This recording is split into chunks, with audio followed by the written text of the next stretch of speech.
Hello and welcome, ladies and gentlemen, to Combox Live, where the game lives on. I'm Behram Kazi, who you can find at DefMango on Twitter, and with me is Jared Kimber, who you can find absolutely everywhere. And we are here to cover Gujarat's game versus RCB at the Narendra Modi Stadium in Ahmedabad in a live watch-along show. Here's Siraj. Oh, I thought he was about to bowl, Jared. I was like, why are you calling that ball? So, what is your expectation from this game? Easy win for RCB? I think the first big bit of news is that now we have to be sure that Prasidh Krishna is injured. Because he's not even an impact sub, right? So Yeah. I would assume, I don't want to have a go at Nishant Sindhu. There's another bowler I thought I saw on their thing as well. And Kera Jolia. Like, I don't want to have a go at them, but I'm pretty sure that he would be in the side. So I'm happy now. So I feel much more confident about that. Look, RCB's a better side, and Gujarat's a bit of a weird one. So yeah, I would assume that it's an easy victory. I can tell you the odds if you want. Sure. Yeah, they're a decent favourite, RCB. Not a massive favourite though. They're about a 55% chance win. Interesting. At this Well, stage. RCB are a really good traveling team. They do well or have done well away from home in recent times. Gujarat is interesting. They are like bang in the middle of the table on number 5. They're 5th with 4 wins and 4 losses. So they have a shot at making the playoffs, I suppose. Here's Siraj. That one moved, didn't it? Beat the bat as well. So have you looked at Gujarat's schedule, by the way? I have not. I'm all over the place. I'm operating on 4 hours of sleep, man. And you will be until you're 20. Until your kids turn 20. Yep. Gujarat are playing RCB now. Why is this game not coming up in my system? Yeah. They then play Punjab, Royals and Sunrisers.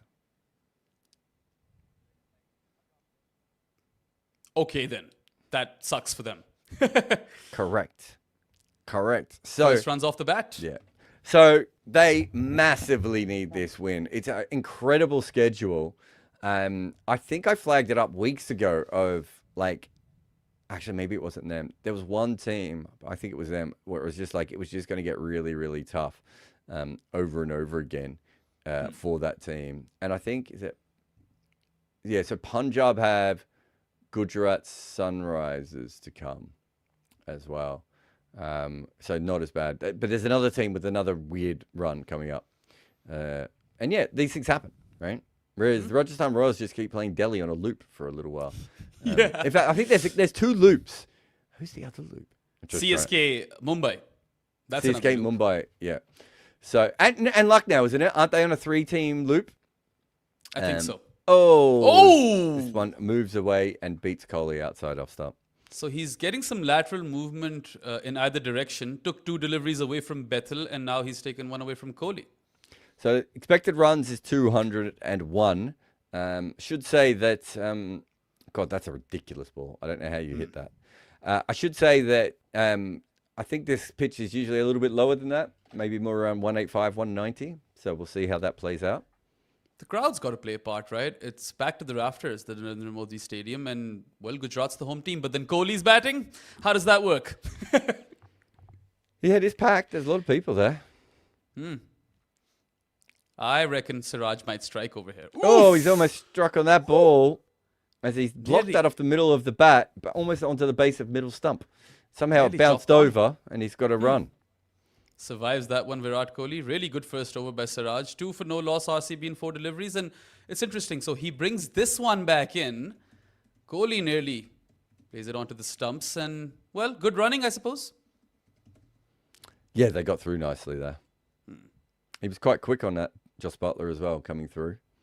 This will be a good test for Jacob Bethell, who might learn something today. You love it, don't you? You're not going to let that one go. Nope.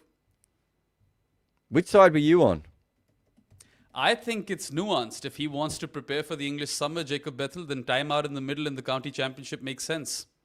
If he wants to prepare for the test matches. If he wants to up his white ball game, then surely the IPL, even warming the bench on the IPL, would be beneficial in that case. Yeah. So I'm half and half. Where are you on Rian Parag's vaping? we've seen far worse things in cricket, no? I can't remember who was it. Akshay kept saying, "Oh, but it's in the PMOA," and I was like, "But players smoke in the PMOA all the time." Like, Yeah. You at the should, end of the like, game, they drink in the PMOA area. Like, right outside, like for the press box in Pakistan, you know, there's staircases and stuff which are filled with people who are just smoking non-stop. So I don't know, man. Anyway, last ball of the over, and he has slashed at it. Bethell gets a boundary. First boundary of the evening for RCB. They're 6 for no loss after 1 over. It's a bit hazy. Damn. Dare I say it looks a bit ominous. Is there any rain in the forecast? let me just have a look at the completed match. No rain. So, what do we know about this track? Of course, you know, Gujarat are the home team and they've opted to field first. Is that just like we'd like to know what we're chasing, or is there some purchase in the first innings for the bowlers? No, there's supposed to be a little bit in it for the bowlers in this game. So this is the same wicket they used for the final, I think, last time. So yeah, it's not supposed to be one of the very flat batting wickets. Okay. Maybe the best way of looking at it. I'm just trying to see. I did have all the information on the pitch in front of me, and I've somehow lost it. But yeah, I don't think we're expecting. It will. Just have a look here. Patadar said that surface may not assist bowlers too much. So there is some grass on it, as this one is pulled away by Kohli for 4. Yep. Of Rabada's first ball. Not as convincing a pull, but he'll get 4 runs for it. And speaking of smoking, Kagiso Rabada's in the attack. Hey. Damn, that is flooded with fans. So I Insane. can't. Yeah, no, it's huge, isn't it? I'm just looking up.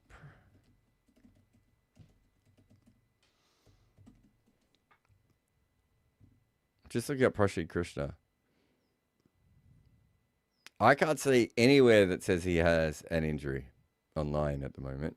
As this one is hit just wide of mid-off, maybe over his shoulder. And that's gone away for another boundary. Yeah, back-to-back boundaries for Kohli. And, Bengaluru are on their way. What are they now? 14 for no loss and 1.2 overs? Let's see how much they can get in the power play. So, yeah, just looking at these two teams. That's an incredible shot, by the way.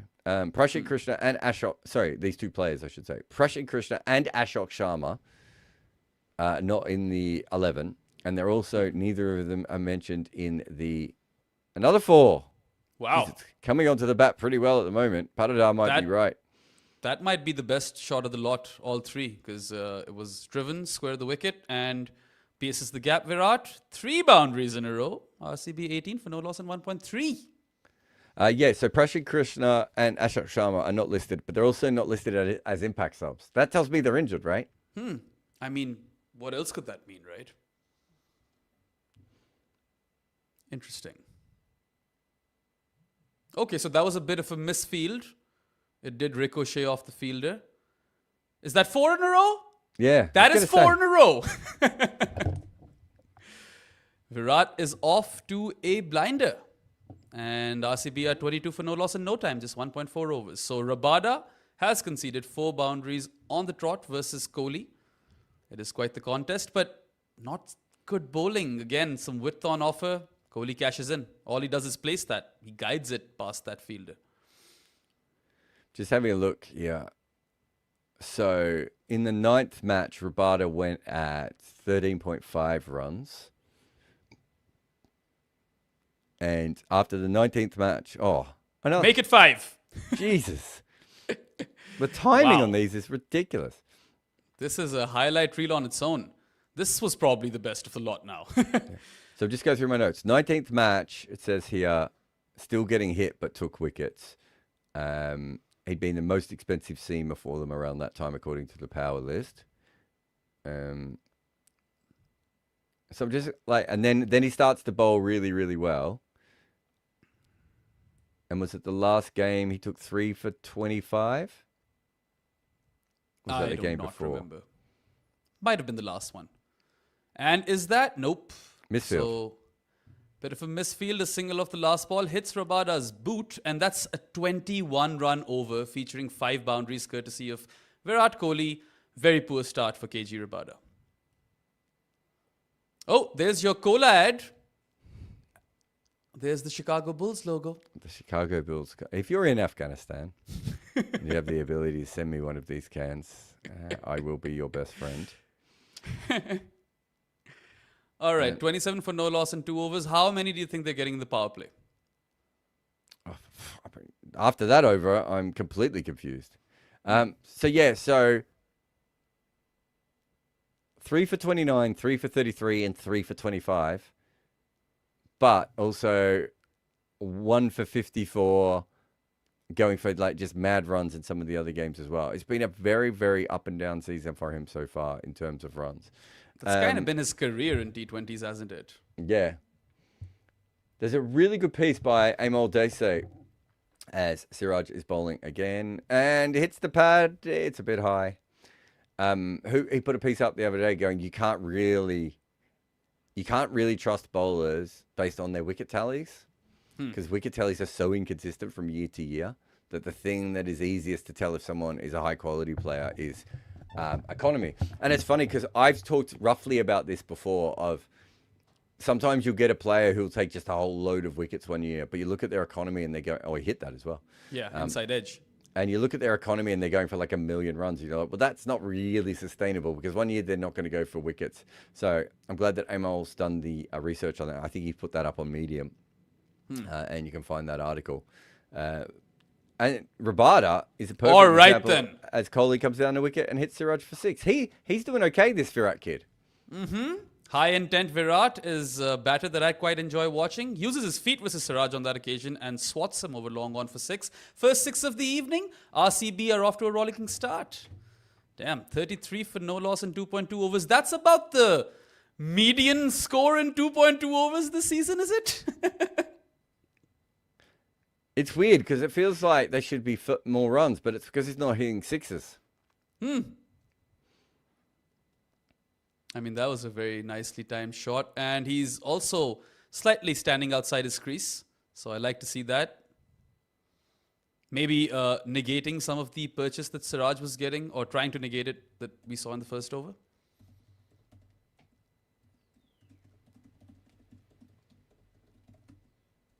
Remember when Bethell was batting? Yeah, I cannot remember that either. Oh, misses out on that occasion, Virat.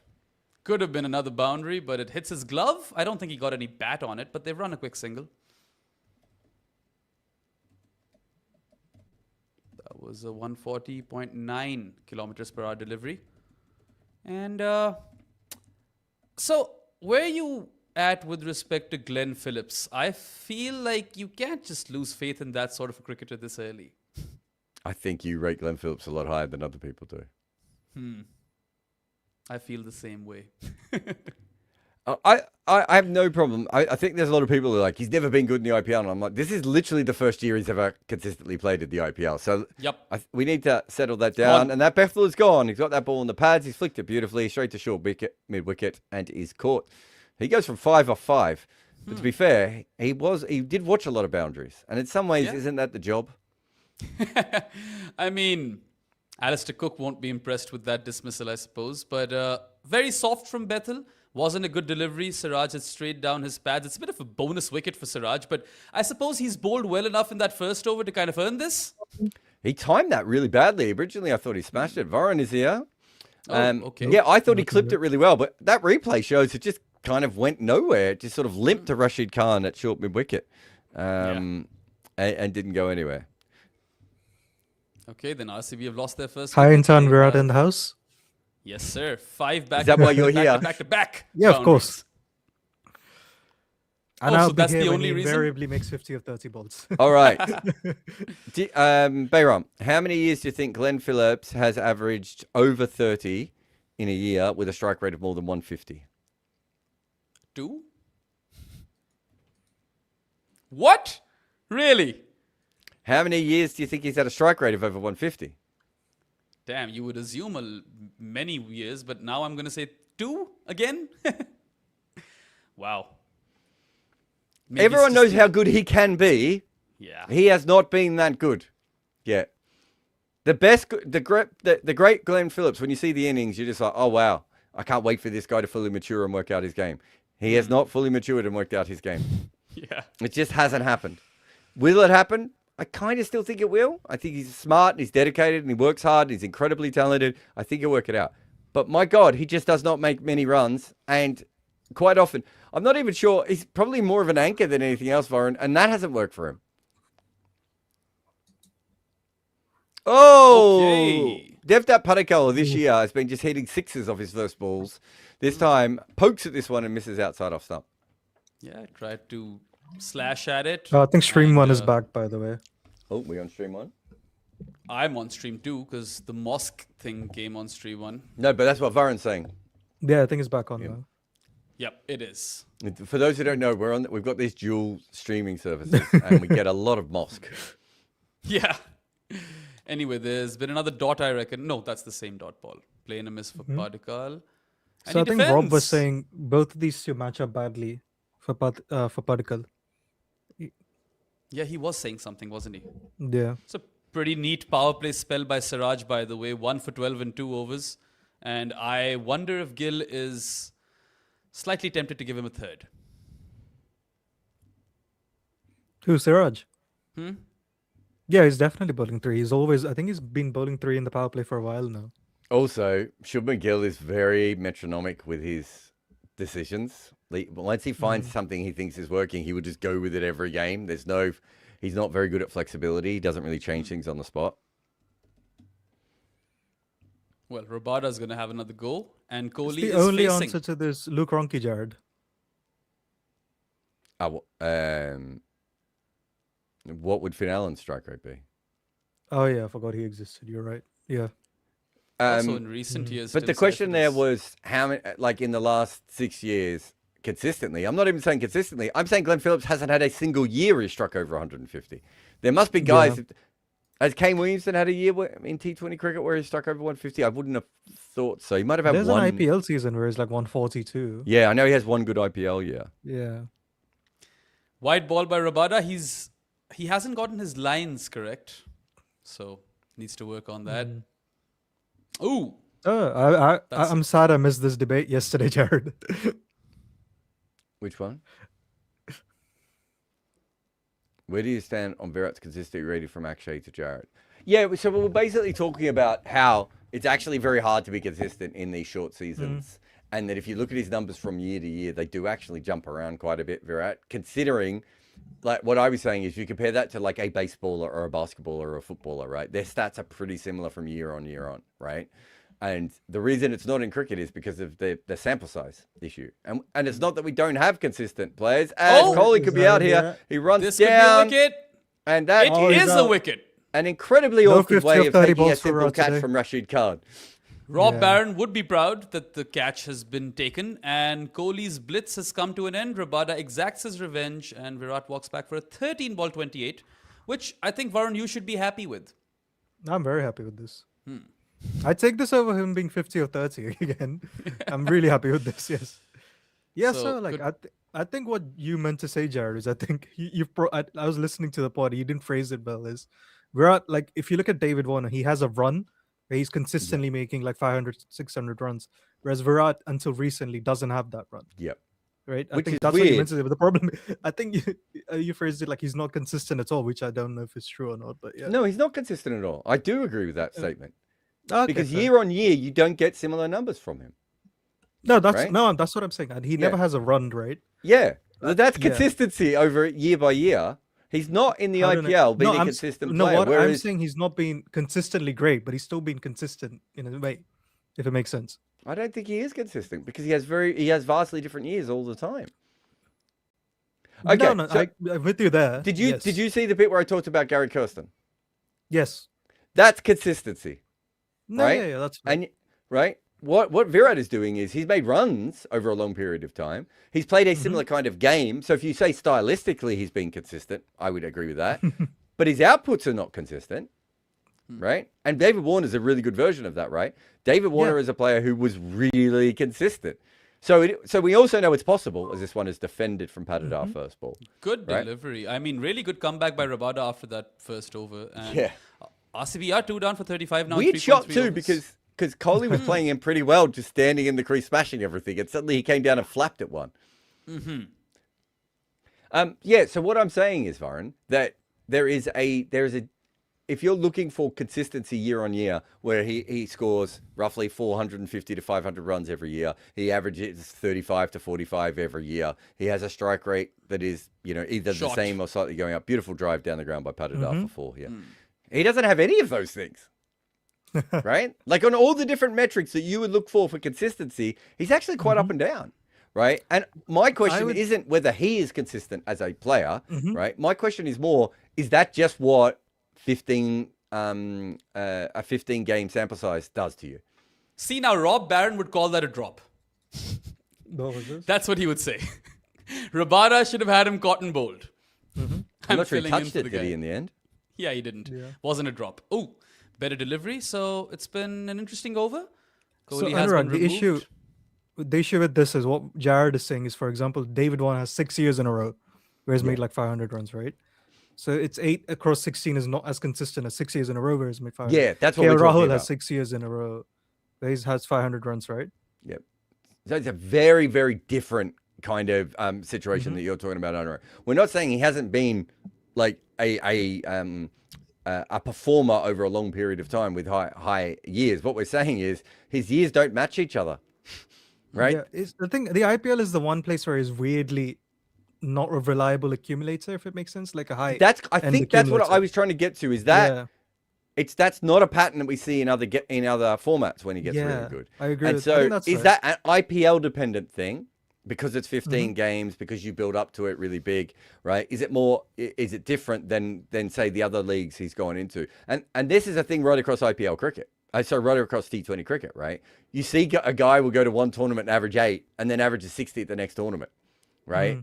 And it's like, it's really hard to get your head around that kind of information. And that's why I think Kohli's one of the ideal people to look at from this, because he's played from the beginning.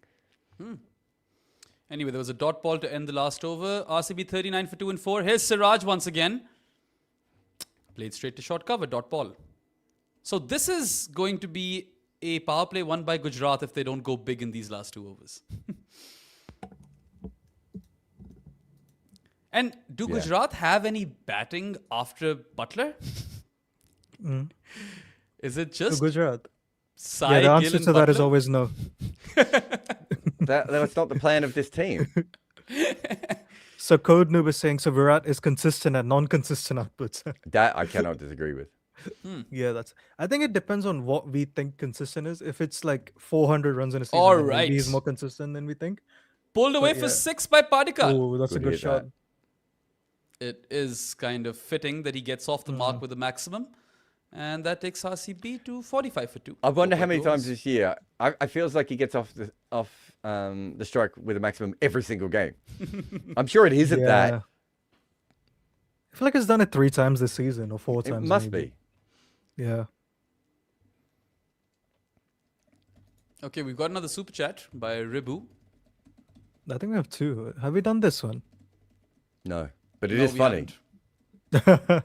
It's also quite interesting because so many people were calling for him to come in ahead of Salt, who has been a vastly superior T20 player for a long period of time. I've seen people say he should come in ahead of Romario as well. So. Also, people have said things like he should come in a bit ahead of Romario, who offers you bowling. It's like, I get it. Romario gets smashed a lot. What do you think Bethell's going to do? Oh my God. Gives himself room. And is that a 6? No, it was a 4 and awesome fielding by the ball boy. Yeah, 1 bounce 4.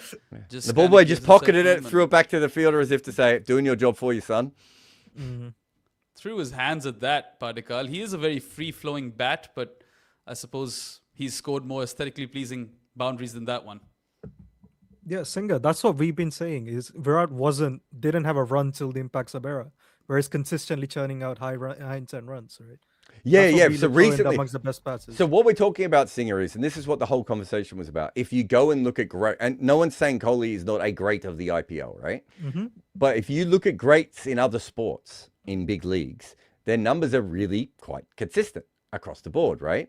Like, if if you're a starting guard on a team and you're like an all-star caliber guard, you're going to score between 18 and 24 points pretty regularly the whole time in your life. You know, if you're a baseballer, your RBI will stay really similar or whatever on base percentage that they use now and everything. They're all very similar because they played lots of games. And in the IPL, you play 15. And so Kohli, who we think of as consistent, his record from year to year does not look consistent. It goes up and down, goes sideways, goes through the roof, it comes back down to the floor again.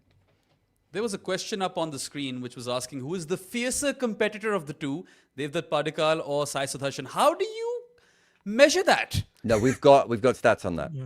Oh. Yeah, we've got a grid index. On Who was it? personality? Devdutt Padikkal, and who was the other person? Sai Sudarshan. They're not two people I put instantly with the word fierce, are they? I mean, is it with respect to their game? Is it their body language? What do you mean? Who has the most intense eyes? Oh, Sohaib from the UAE. No, I get that. I'm saying out of those two guys. Like, it's a weird Okay. thing. But the correct answer to that question universally is Sohaib from UAE. So Ramakant is asking, is this 400 runs in a season consistent? I'd say for me, I don't know about you, how you feel about this, Jared. For a top 3 batter, I think that's the minimum where I'm like, okay, you should be making that. Unless even for And if like you're a guys great, like I Abhishek, expect it to be higher. Yeah. Like, that's what's so fascinating about him is there's 350 years and there's 900 years, right?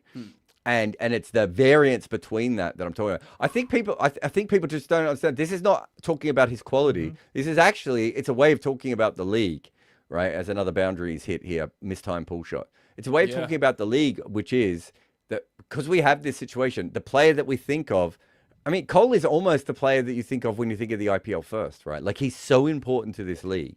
And yet, on a season-by-season basis, you don't get this sort of steady accumulation of runs. You get the odd explosion, you get a few low ones, you get a couple of fast-scoring ones, then a bunch of low-scoring ones, right? It's only the last, what did you say, 3 years? I think it's not the Impact first sub, year of right? the Impact sub. It's the last 3 years.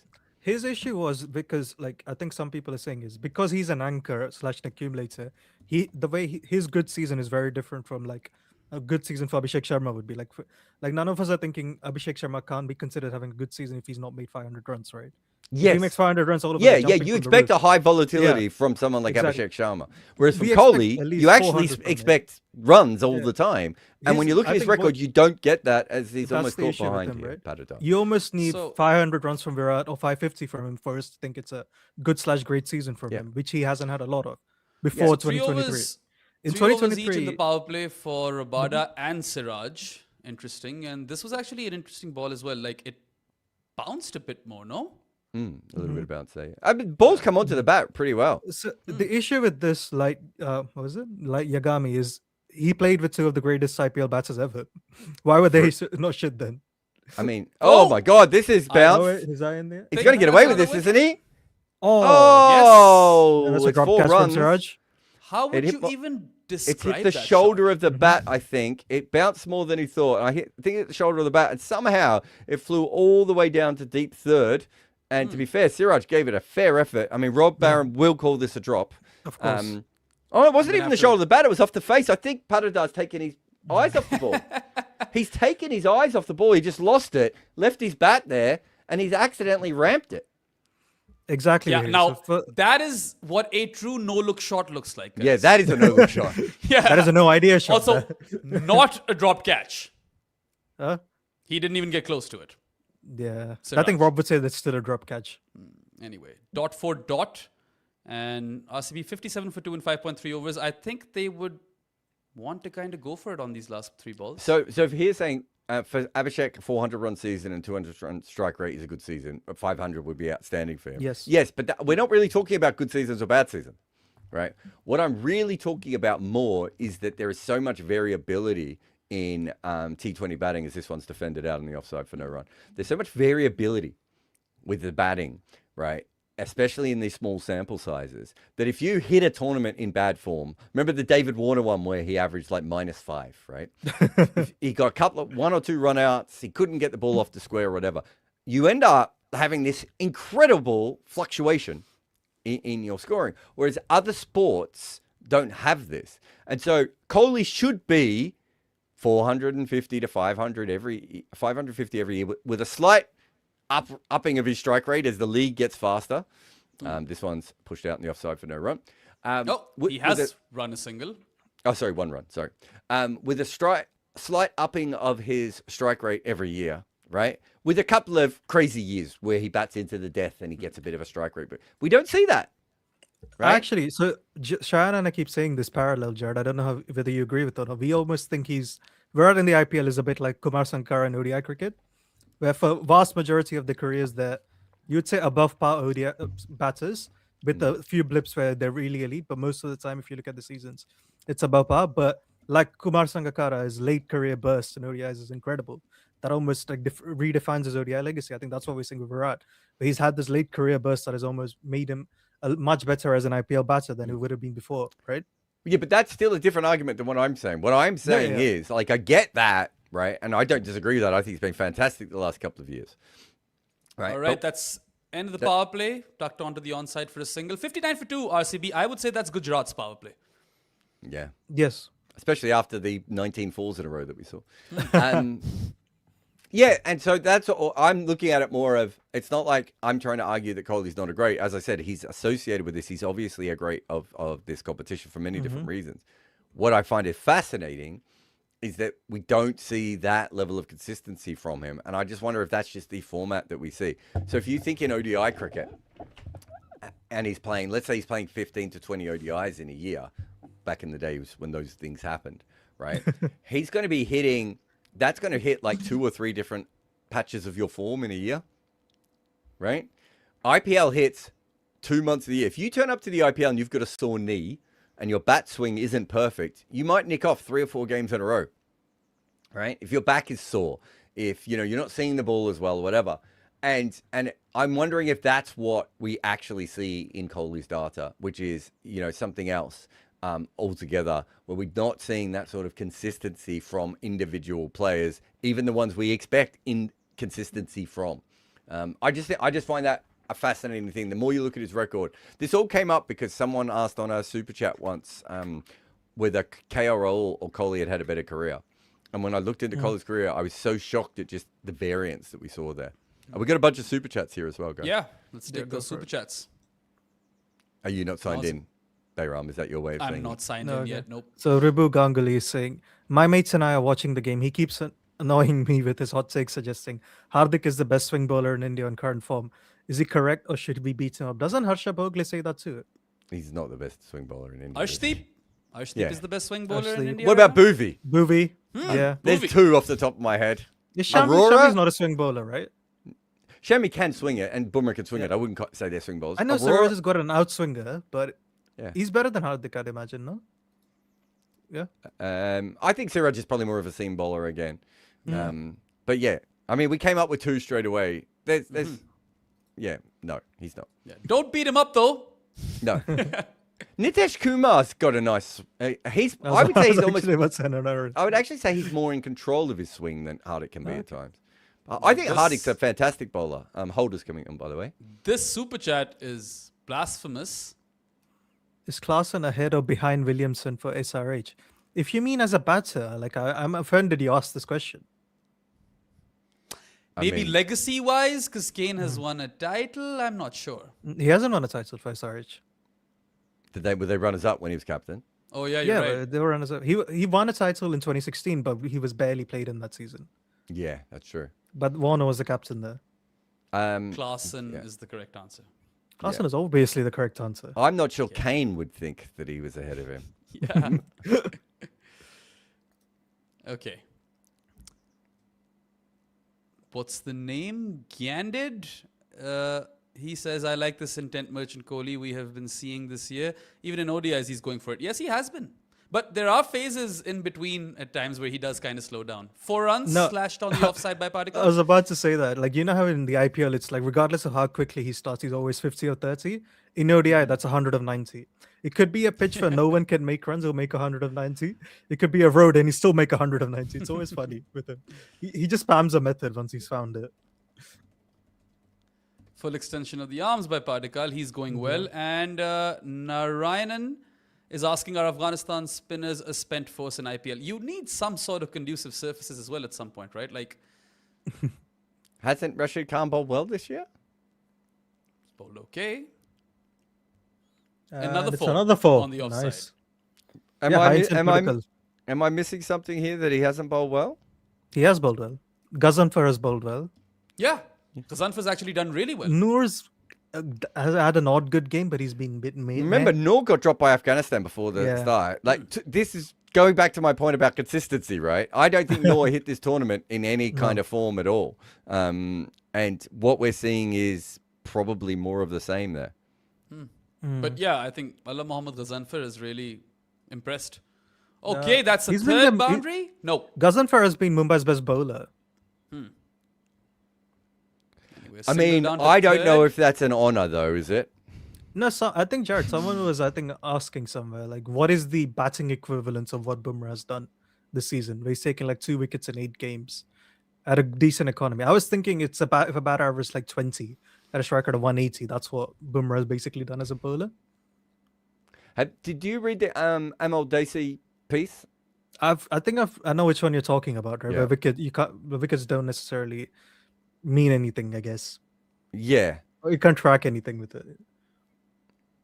Yeah, I don't Another think he meant single? you can't mean, they don't mean anything. I think what he was really trying to say is it doesn't track quality. And Yeah. I think, you know, we've talked about this before with the Deshpande seasons, and you know, I noticed this early on in the IPL where you would have a young Indian bowler come in and take 20 wickets and everyone would tell me he's great. I'm like, but he's going at 8.7, right? And the league's going at like 7.2. Like, I'm not sure this is repeatable. And so I don't think Bumrah's bowled as good as he could, but I also think, what's he bowled this year? 140 balls or something? Yeah. How many games have they played? 8? Remember. Yeah. Yeah. I reckon if you bowl those 100 and whatever it is balls again, he's probably going to take more wickets than he has. Do you know what I mean? Like, just through dumb luck. I think he takes a wicket a game if he does this again. At least, This right? time Pardikal flicks it away and could be 2. No, they don't run No, the that's the one. second. It's just a single. So 2 boundaries followed by 3 singles. RCB have made their way to 70 for 2 in 6.5 overs. And what do you guys think is a pass score on this surface? It's tricky. Some balls have bounced, man. Yeah. Against Gujarat, it's always more than 220. Okay, what's the next super chat? So Crick What things are saying, but I also feel Kohli's trying to shift away from the anchor role and be more of a hitter to survive modern IPL hitting, and haven't figured it out yet. I think So he's it's hard doing to well. It's just answer. the odd game where he really kind of... So he's Stumbles. increased his strike rate, but the issue is so has everyone else. So I don't think he's that much faster overall in the in the power play. He's one of the fastest batsers in the league. But if you look at his overall IPL strike rate, he's like just about par or above par. He's still an anchor. It's just he's a better anchor than he was before. Single of the last ball, RCB 71 for 2 at the end of 7 overs. And I think someone else said the high intent. He's definitely tried to change. And me and Bayram have had to cover a couple of batters who have not tried to change, right? And so, I give these guys credit when they do it. But yeah, it is also what it is. If the whole league is doing that and you do it, it doesn't show in your numbers as much, right? Okay, what's the next super chat? We have Rohit Kumar Jha. Rohit Kumar Jha. A question for you, Jared. He says he studied his ass off for IIT, got into one university, but now he's facing heavy backlogs, feeling very depressed, wants to drop out and change careers. You have That's a a 6. 6? It is a 6 for Patidar. He needs advice. Is it normal to change fields? Both Jared and I have done that. Yeah. I've changed fields lots of times. Most people who worked at Cricinfo didn't study journalism. I'm pretty sure that is through all the way. There's been a couple that have, but the vast majority never did. They usually come from other places. If what's he saying? Drop out and change career. Yeah, you can change careers as much. I think the modern world, people are going to change careers all over and over again, right? I don't think we're going to have people who are like start as an accountant and 50 years later give up the little visor. I don't know if they still wear the visor, but I'd be pretty shocked if that's the case in anymore. So, the ability in the modern world to change what you are is probably almost unlimited now compared to the old days. But yeah, I certainly was not. When I was 28, I was not a cricket journalist. I've not even always stayed a cricket journalist, right? I've done about 9 jobs in cricket as well. There was a double in the game on the onside. In my defense, Singer, like no one hates GT's anchors more than I do, so I'm very consistent. So, in fact, I hate anchors so much. I hate the finishing ones as well. Yeah. Okay. Sarthak asks your opinion on legendary PSL T20. Question mark captain, question mark Manas, question mark. Hey, Manas is into the second eliminator, and it was shocking for me as well that he was picked up as a direct signing and then also, made captain. But hey, I mean, if he's getting an opportunity to up his game, I don't see anything wrong with that either. You could question Hyderabad, why they made him captain, but if they win the goddamn PSL, then how do you even question them? Wait, that's high in the air. Is that a wicket? That is a wicket. He has caught that. Good work. Nearly Has dropped he it. There was dropped it? nearly a collision. Has he caught it? Oh, he has caught it. Wow. Yeah. Not a very enterprising knock from RCB skipper Rajat Patidar. He got 15 put off ball a bit by the 19. bounce, didn't he? A couple of times. It just, Even on this. to be fair, he didn't face any spin, did he? Yeah, he did not. They didn't offer him any spin. One thing I would say is if a lot of people are saying he should play in Australia. No, is it Australia? The next T20? Yeah, World Cup? it is Australia. They're just checking this to see if he rolled his hands on the ground. And I can tell you this, his hands are really close to the ground, guys. Has he starked it?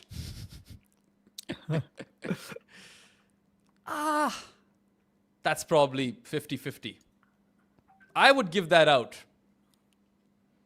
Rob is saying not out. Oh, interesting. Well, Have a look let's again. see the close-up replay. Oh, jeez. Oh, His fingers are underneath the ball, so I don't know what do I you think do with that's that. not out, man. I think that's Really? not out. The back of his hand is completely. I mean, he's got huge fingers, so it's possible he's wrapped his fingers around. But twice he does it. He does it when he takes the catch, and then he does it when he gets up as well. Kohli's pissed. I think it could go either way.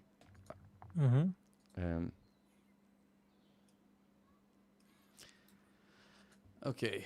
Miklobowski is asking in a super chat similarities and differences between IPL and PSL this year. Well, I mean, you could say both tournaments have flat-ish decks, but obviously IPL is different gravy, man. Like, it's not a comparison. And you get the world's best players, and the rate at knots at which batters are scoring runs is obviously a stark difference. Well, so I can tell you this: the PSL was the fastest scoring league before the impact sub. Interesting.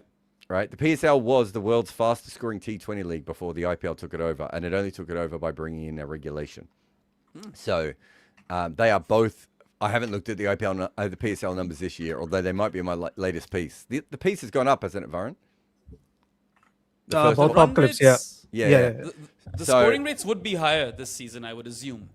I don't think they'd gone up in the PSL. I think they're about the same. But the PSL it was the first league ever to be more than 9 runs and over. And it was running pretty similar to that. It was, around that rate quite consistently. But the impact sub is obviously gone just to a completely different level. Well, both Andy Flower and Virat Kohli are not entirely happy with that decision because they haven't judged it as out. And I mean, this is going to polarize opinion, as these things always do. I, for instance, thought it was out, and Jared thought it wasn't. so yeah, and Rob Baron- Barron thought it wasn't. The runs per over for PSL is 9.12, the same as last year for PSL. Oh, okay. The That's highest high. was 2023, which was 9.2. Defended by Jitesh, first ball, and RCB 3 down for 79 and 7.5 overs. Andy Flower having quite a long chat with one of the officials. Yeah, By the way, Pardikal- for people, Oh, sorry, when they Pardikal say just- short, that is back of the length. That is true. I don't know why they haven't fixed that yet.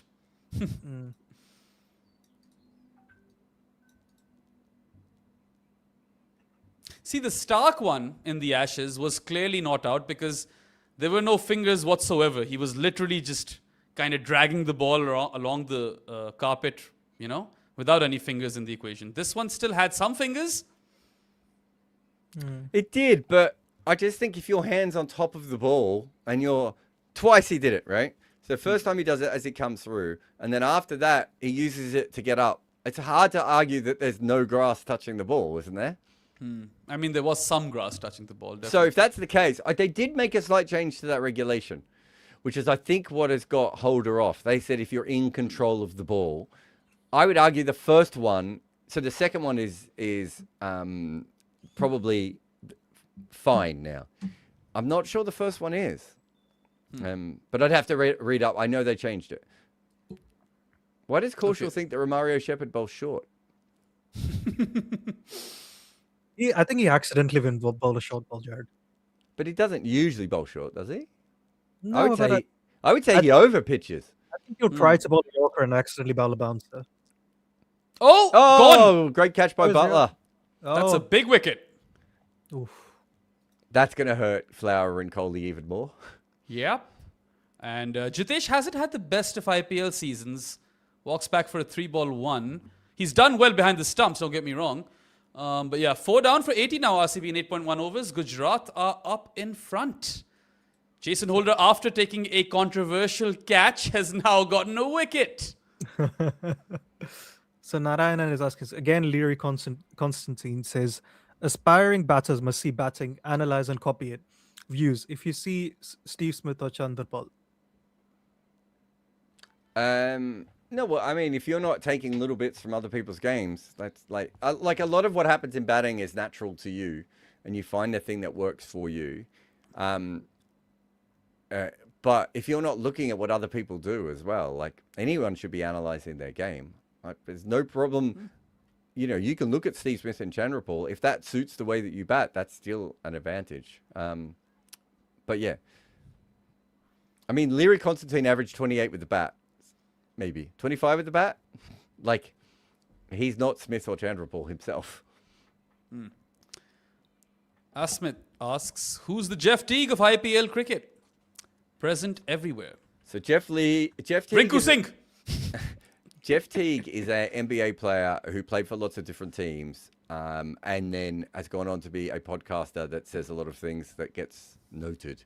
But he's not really a star, but most NBA fans know who he is. I'm trying to think if there's someone. Raidu? No, Hey? he's not played enough teams. Not enough teams for Raidu, I think. Well, he's played the ICL. I think that counts. I don't know. I would say Finch, but he's not really a podcaster. Cut away by Tim David. He's off the You mark see a lot with of Finch, a though, don't you? single. Finch is interesting. Yeah, I don't know if we have that kind of a person at the moment. Brad Hogg might be the one. Everyone kind of knows who he is, but now, you know, maybe there's a whole generation who've just seen his YouTube videos. True, I suppose. Anyway, let's move on. Move on! Move on. Move on. Andy So Andy asks, B, go for it. how effective are the good length and back of a length on rows like yesterday? What percentage of batters are good at hitting them? I can let you know that actually, weirdly enough. I do have the numbers for that. What do we say is hitting it? Like a strike rate over what? I suppose yesterday it's over 200. That is exactly one batter who can hit good length for a strike rate of over 200. Any guesses since 2024? Yep. Yep. And the second best batter versus good length is Sunil Narayan. Oh, Yeah. wow. Anyway, a single for So if DDP. we say over 10 runs per over, which is I think fair, that is 6 batters out of 50 who can hit good length for over 10 runs per over. Since 2024, that is, sorry. I'll just check back on the length. And that would be was a 7 out of 50. So similar percentages basically. Pulled away by Tim David. Beyond the rope. It's a 6. Big hit that. Much needed. Mm-hmm. Oh. So yes, it is worth it bowling good length on most pitches. There's a reason it's called good length. Oh, sorry, I missed the numbers. Sorry, could you say that again? So I think I was just looking at it. So if we say 10 runs per over is considered hitting them, I think there's 6 passes out of like 50 who hit good length and back of the length. Differently, sorry. Yeah. So it's not a lot. Okay, let's move on to the next super chat. I feel like Jared's zoned out there. No, I was just watching the shot. Ajit Pandey, it is ridiculous to me how they take ages to check reviews for wides and no balls, but when it comes to catches and boundaries, they choose to go off Yeah. first glance. That is a fantastic observation, man. I'm with you on that one. Actually, I'll take that a step further. At least they're checking their catches, right? The boundaries. Now, if it's a 6 or a 4, we've seen multiple games where they don't even check if it's a 6 or a 4 anymore. So yeah, I mean, it's crazy what is happening in some of these situations at the moment. Yeah. They do need to get quicker with the wides. I don't think it doesn't take long to review the no balls, Ajit. I don't think there's any delay on that. That's happening before. It's not even delaying the game. The I ball's on assume his way it's back to his mark, right? No, I assume he means the waist high ones.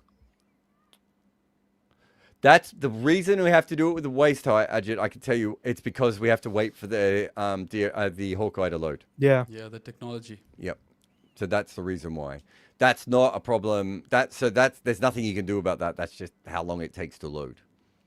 Because the actual no balls, even the waist high no balls, don't take long. Rashid Khan is in for the first time today. And Tim David versus Rashid Khan is a matchup I'm looking forward to. Who else is batting? Padikal's batting. Oh, Oh, nearly gets him. good stuff. Just falls short of Siraj at backward point. So, I mean, they are headed towards a below par score, but if Tim David comes off and Romario contributes with like a cameo of 30 odd, what would you say? 200 would make a fist of this? Would you guys have sent Kronal here instead of David, by the way? No, this is kind of where he's batting now, isn't it? Yeah, that's fair. I mean, he's kind of moved up the order for everyone. I think he's been batting at 5, so they probably already moved him down a spot. So who came in ahead of him today? Padadar, no? Jitesh. Jitesh came in ahead of him. Yeah, so they have Oh, kind of moved okay, him yeah. down, haven't they? Fair. Yeah. I'm not sure Jitesh is the guy I would have sent in. I think I would have sent Krunal in for the Jitesh role if that's how I felt about that. Yeah. Here's Rashid Khan versus a left-handed batter. Has he done better versus southpaws this season? Because I remember last season he was really kind of losing the plot versus lefties. Didn't he lose it versus everyone? Or am I misremembering? In particular, left-handed batters. I remember we did a piece on this or something. Yeah. I did the stats for that. I should actually do a better job of remembering it. I don't actually remember it at all. Oh, that's a wicket! Another Oh, catch wow, for he's Jason got him. Holder. Well, Rashid Khan wins the battle versus Tim David, and RCB are crumbling big time. It's the end of Tim Daddy David. Wow. Timbo, Well, Gujarat had to win a lot of games in a row against good teams. They've started this one well. Yeah, as much as I hate the anchors, I think for the tournament you need them to win today. yeah, because it will get too lopsided otherwise. Like we already Yeah. kind of have an idea which teams will be in the top 4. That needs to change. So Jared, Civi's asking us, if you're an analyst for a team during an auction, will you recommend going for someone who guarantees you 500 runs at 140 striker, or someone that will either flop or get 600? You can't have batted 140 this era. Yeah, probably not. I think though, to be honest, Civi, that's not an easy question to ask because I don't know what role they're doing. I don't know who the other players are and everything else. If I had the world's best bowling attack and I have a guy who can make 500 runs every year at 140 and I have a bunch of other guys around him who are more up and down, that might work, right? I've got one guy who can get me guaranteed amount of runs every year. But generally, with the way that it's played at the moment, you probably want the guys who are more likely to hit the ball everywhere. In a spot of bother, RCB, they've lost half their side for 91 runs in 9.4 overs. Let's have some predictions after 2 balls. Final score predictions, once we're at the halfway mark. 200 feels like it's a safe bet usually. You think? It's way off though, isn't it? And Nah, I Jason think- Holder is a tall guy who'll come back to bowl. Who's There was a probably gonna extract some Rajasthan Royals bounce. game where RCB made 200. After that, I think any team can make 200 from anywhere. Fair. I mean, up until Devdutt's out there. Oh! Pulls out of the delivery. I mean, I still think 185's on. Yeah. What do you think the approach should be now? Do they just block it for a couple of overs? I should hit every ball for 6 from here on in. Pretty good over by Rashid. I mean, Krunel's in, so I would assume Krunel will knock it around, right? Yeah. I don't They're actually know saving what his role Romario. is now. But I'm saying, you got Padikal at the other end. You let Padikal just bat normally. Mm-hmm. And you just say to Krunel, just get us to the 14th over, and then let's see what we can do from there. Yeah. And then worst case, they can always bring Venki in. Has he played a game this year? I Yeah, think the so. Rajasthan game. 2 runs and a wicket in the over. So 91 for 5 in 10 overs. I'm going to go with 175. That's what they're going to get. I think What- they'll get more than that. What did Venki go for this year? Like, what was the buy? I want to say 7. God. If they win the championship and they've spent 7 crore on an Indian player who can't get on the field, it tells you that they are looking at they are so far ahead of everyone else when it comes to thinking. Because he's a good he would be starting for a lot of teams right now, right? He used to start for Kolkata. Yeah, but he also used to get paid 25 crore for Kolkata. True. The good old days. Yeah, speaking of the good length thing, he's actually elite versus good length pace. So, Venki, yeah, interesting. averages 111 at a strike rate of 182. Lovely. And what's Suryavanchi's numbers? So far, he's averaging 133 and striking at 202 versus it. Well, I think it's unfair to include him in the conversation. No. The reason is because when people keep asking me why he has such a high ceiling, and I was like, because you can't bowl the best length to him, right? So how is he going? Like, if this translates and he can keep this going, and there's so many more questions than there are answers. But it's like, good luck bowling to him in a test match. Yeah, I think Yeah. people keep saying that he doesn't like the short ball. He's made 98 of 36 versus short balls. What about back of a length? 104 of 47 Wow. How many dismissals? twice. Interesting. Weirdly, the lowest balls per dismissal is actually the slot ball. Sorry, the fuller length one, I want to say. 98 runs, 26 balls, 3 wickets. So 4 runs. Krunal is off the mark with a boundary. Cut away. They needed that, RCB. mhm. There's some more super chats, Varun. Yes, I just noticed. Gander is saying, I support LSG. I'll take anyone making any runs at this point. You or know- anyone you know, using they any could- sort of brains this time. They could actually use someone who makes 500 runs at 140 without any issue there. Yeah, and that's the other thing I was talking about before. In the right team, in the right form, sometimes you do need that sort of person. But you wouldn't set your team up with that. You know, like, if you could put Gaikwad on the bench, assuming Gaikwad would make runs, like, he would be a handy player to have as a backup, right? Oh, he's Another out. one. Oh, it's God. Wow. Didn't Arshad's having a Bethell good get day. out that way? Exactly the same. Yep. Yeah. Maybe he was off the front foot and this was off the back foot. He hit that so well, though. Even like the camera person, I think, was whipping away past it. And he only just kept Holder in the frame. And I was exactly the same. I thought it was through him. So Andy Well, B they- 2021 is asking us again, absent commercial interest, would you retain Kohli for 18 crore? Commendable they've assembled a god squad with the power batter eating so much of the crap. He's not a power batter though, is he? He's better than power. I'm assuming he's above par now. Yeah.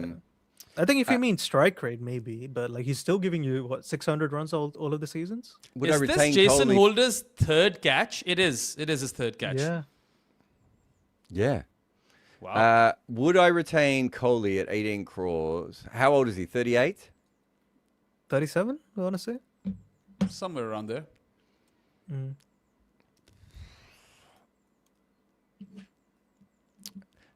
At the end of the mega auction, he's going to be 39, though, isn't he? Yeah, So no, fair. I'm not paying someone at that age, absent of commercial interest. So they probably will, but I'm not paying someone at that age that much of the cap, unless every year has been great. The problem is if you get him in the mega auction and that's the first year where he's too old, you've just fucked up, and there's nothing you can do because all the good players are gone, right? So Romario is in. They're probably saving Venki. then, if that option is still on? Just before we... Yeah, you bring him in if Romario goes out, right? But here's the most important question. Lone fielder theory back in this game. Love it. We can't get away from it. Sorry, you had an actual proper question. Sorry, Andy's saying you wouldn't put Kohli in the top 30 IPL batters nowadays. He's definitely in top 10. My issue is with people who say he's the greatest IPL batter. Yeah. Yeah, he's a great batter. Right. I don't have any issues Yeah. with that. IPL batter, sorry. Yeah, we had him 7th, I want to say, when we did the quick picks. Did I do that one? No, it was me, Saurabh, and Shayan. I didn't want to burden you with IPL batters. Rahul Tripathi, Kohli. Rahane. Rudra Patel with the super chat says, I think you guys discussed this a bit during Quick Picks, but do you think Kohli's recent stint of consistency has anything to do with his test retirement? Is there anything else we're going to talk about today? No, because 2023 he makes 600 runs, and then his high intent 2024 season was when he was a test batter.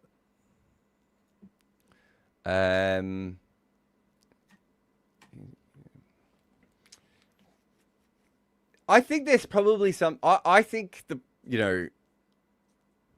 I've done a lot of research on this over the years. I do think he just put too much into his life for a while. And I think that it affected him in some formats more than others. And I think it did cause issues for him. I don't think for each IPL season, he was 100% focused on making runs. Actually, it's wrong to say. His problem is he just keeps adding to the bucket. So he was still in his mind, like the young guy who was doing more work than everyone else.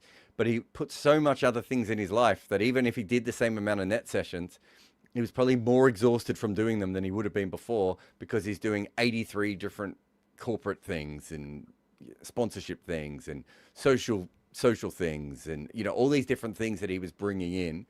And I think that taking away some of the actual cricket probably has helped him a little bit, yes. That's fair. So sorry, apparently Andy meant in 2026 is he in the top 10? I honestly don't know. I don't think so. What is he this year? He was going pretty well. He's made 379 runs at a strike rate of 165.5. Actually, that's pretty good, isn't it? I mean, this year, maybe there's about 5 guys with strike rates over 200, though, isn't there? So, that's the thing, right? So you'd say Abhishek has been better, Vaibhav has been better. Would you take Simran? Would you? Yeah, Simran. Oh, this is going to be close. I think the impact was just outside leg stump. Yeah, maybe. I'd take Prabh ahead of him, I think. Would you take Klaasen or Kohli this year? Kohli. Yeah, Kohli, because Klaasen just had a good knock, right? I mean, I would take Klaasen now, based on the next couple of games. KL has a strike rate of 185. I think he's been better this season. Yeah. Would you take Puran or Kohli? It's a tough one there. I'll take Rahane out of both of them. Yeah. I'd take Tripathi. We still haven't gotten to 100 runs. Somehow I'd take Kohli ahead of Gill and Saeed this season without much doubt. Would you take Sai Sudarshan? Would you take Sai Sudarshan ahead of Kohli? No, he's not been in great form this year. No, I'd take Shreyas ahead of him. I'd take Rajat this season ahead of him. I think. Good ball. Actually, is Rajat Romario was playing a different delivery than was bowled to him. Then. Sanju has been better. I forgot. Just had a super chat a few minutes ago which said our Afghan spinner's done and Rashid is tearing RCB apart now. I mean, my notes say Rashid's been really good this year. Gazamfar, as we said before, a bit up and he's gone for runs, but he's taken wickets at various times. But yeah, obviously Noah has had some problems. That last shot from Romario is ridiculous because he's trying to chip that down the ground for 1 and he hit it so hard he was almost caught on the boundary. I mean, a board solo. When is Shreyas handling collapses with that Punjab opening? Ooh, I like this from Rashid. Change of angle versus the lefty. This is nice. Ooh, I don't know. He almost got him out a minute ago from over the wicket. True. He's 1 for 5 in 2 overs. So Rashid Khan is having a good day. Yeah. We've got one more super chat, Varun, that you've missed. It's by Akshay Dhawan, 17. Where? It's in the starred messages. How do you check super chats, you psychopath? I can't see any starred messages. That's why I'm lost. What's the message? It is Rob. Where can we get? Why is he talking to Rob? No. Oh, is this old? Yes. Very looking. Oh, gotcha. Yep. That was from yesterday. Gotcha. Why can I not see those? Well, I can't see it either. Yeah. I think Bayram went back in time. I don't know what's going on with my StreamYard. All right, KG is back for his last over. Oh my God. Romario, missing. Romario. Romario's played like 3 of the weirdest shots in this innings already. It's like they went out to him and they said, look, we're not going to send Venki in. Can you play the anchor? And he's like, I've got this, guys. And then he's walked out in the middle and he's like, I don't got this. I don't understand what I'm doing. You know, this might be a tough pitch because the 12th over had no runs. Could be. Maybe it's the worst pitch in the league. Yeah. Well, we had some purchase for Siraj early on, and then we saw some bounce, right? That's it. I don't think Rashid has gotten assistance per se from the surface. He's just bowled well. So Burst 202 says, I'm a little bored with the IPL. Can we go back to slandering Gautam Gambhir? He hasn't hired Never a enough PR of hasn't hired a PR firm to say anything on his behalf in quite a Yeah. while. This is a really bad effort at stopping a boundary. No, because was that Shubman Gill? I really It's want gotta to be watch 4. Test cricket, but I also can't be asked to deal with Gautam Gambhir selections. I don't have it in me to take another Nitish at 8 in a Test match. Why are they looking at this part? Wasn't he lying on the rope when he picked up the ball and flicked it back? They're looking at the, first part. The ball was hitting his crotch when he hit the rope. It Almost. doesn't matter. He's on the rope now. Yeah. And he touches it. That's what I'm That's saying. the They were 4. they're looking at the first bit to see whether it might have been touching his leg when he touched the rope. I'm like, oh, we just saw him lying on the rope with the ball in his hand. Yeah, I think the comments are pointing out Devdutt barely had any Oh! strike this game. Oh, wow. Yeah. What a 6. Also, it's a bit of a flawed plan, no? You have short fine, and you've gone for the bumper, and Devdutt has tried to get out of the way and slammed it for 6. So, Baram, this is for you. Sabishasi Ghosh is asking us, who's the best number 8 batter in Tests? Is it Pat Number Cummins? 8 Time Is it for- Pat batter. Cummins? He bats at Time number for a quick 9 fix. for Australia. Is it? Number 8 That is actually a batter. good quick picks, though. I love it. I know who it is already. Currently, are we talking about The current Shane players? Warne, Stuart Broad, In history? Sean Pollock, Sean Close, is it? Pollock is, I think, second. Kapil Dev? No, it can't be Kapil. No. So there is a correct answer in Jared's Yeah. head right now. I'm pretty Let me sure. try I to- think Who's it's the that? guy who's made the most runs there as well, if I'm not mistaken. Is that not Clues? Is that not Pollock? He ended up batting 6th in his career. That's how good he was. Oh, no idea then. He might be coaching one of the IPL teams. He might be coaching one of the IPL teams. Steve Smith? I don't know. I don't think What? Steve Smith is coaching one of the Oh, IPL sorry. teams. No. I was getting confused. I just that's- assumed number 8 and If thought that's Steve where Smith. we're going here, I know I it's make not- a lot of random stuff, but It's not JL, it's not Punter. Oh, but sorry. It's- when you say it's not JL, middle of, I was like, Oh, did do he you mean bat an Vittori, 8? Jared? I think one of the. Is it Dan comments pointed Vittori? I think Dan Vittori has the most runs at number 8, okay. unless I'm That's mistaken. fair. That's fair. That's fair. And I could be mistaken, but I don't think I am.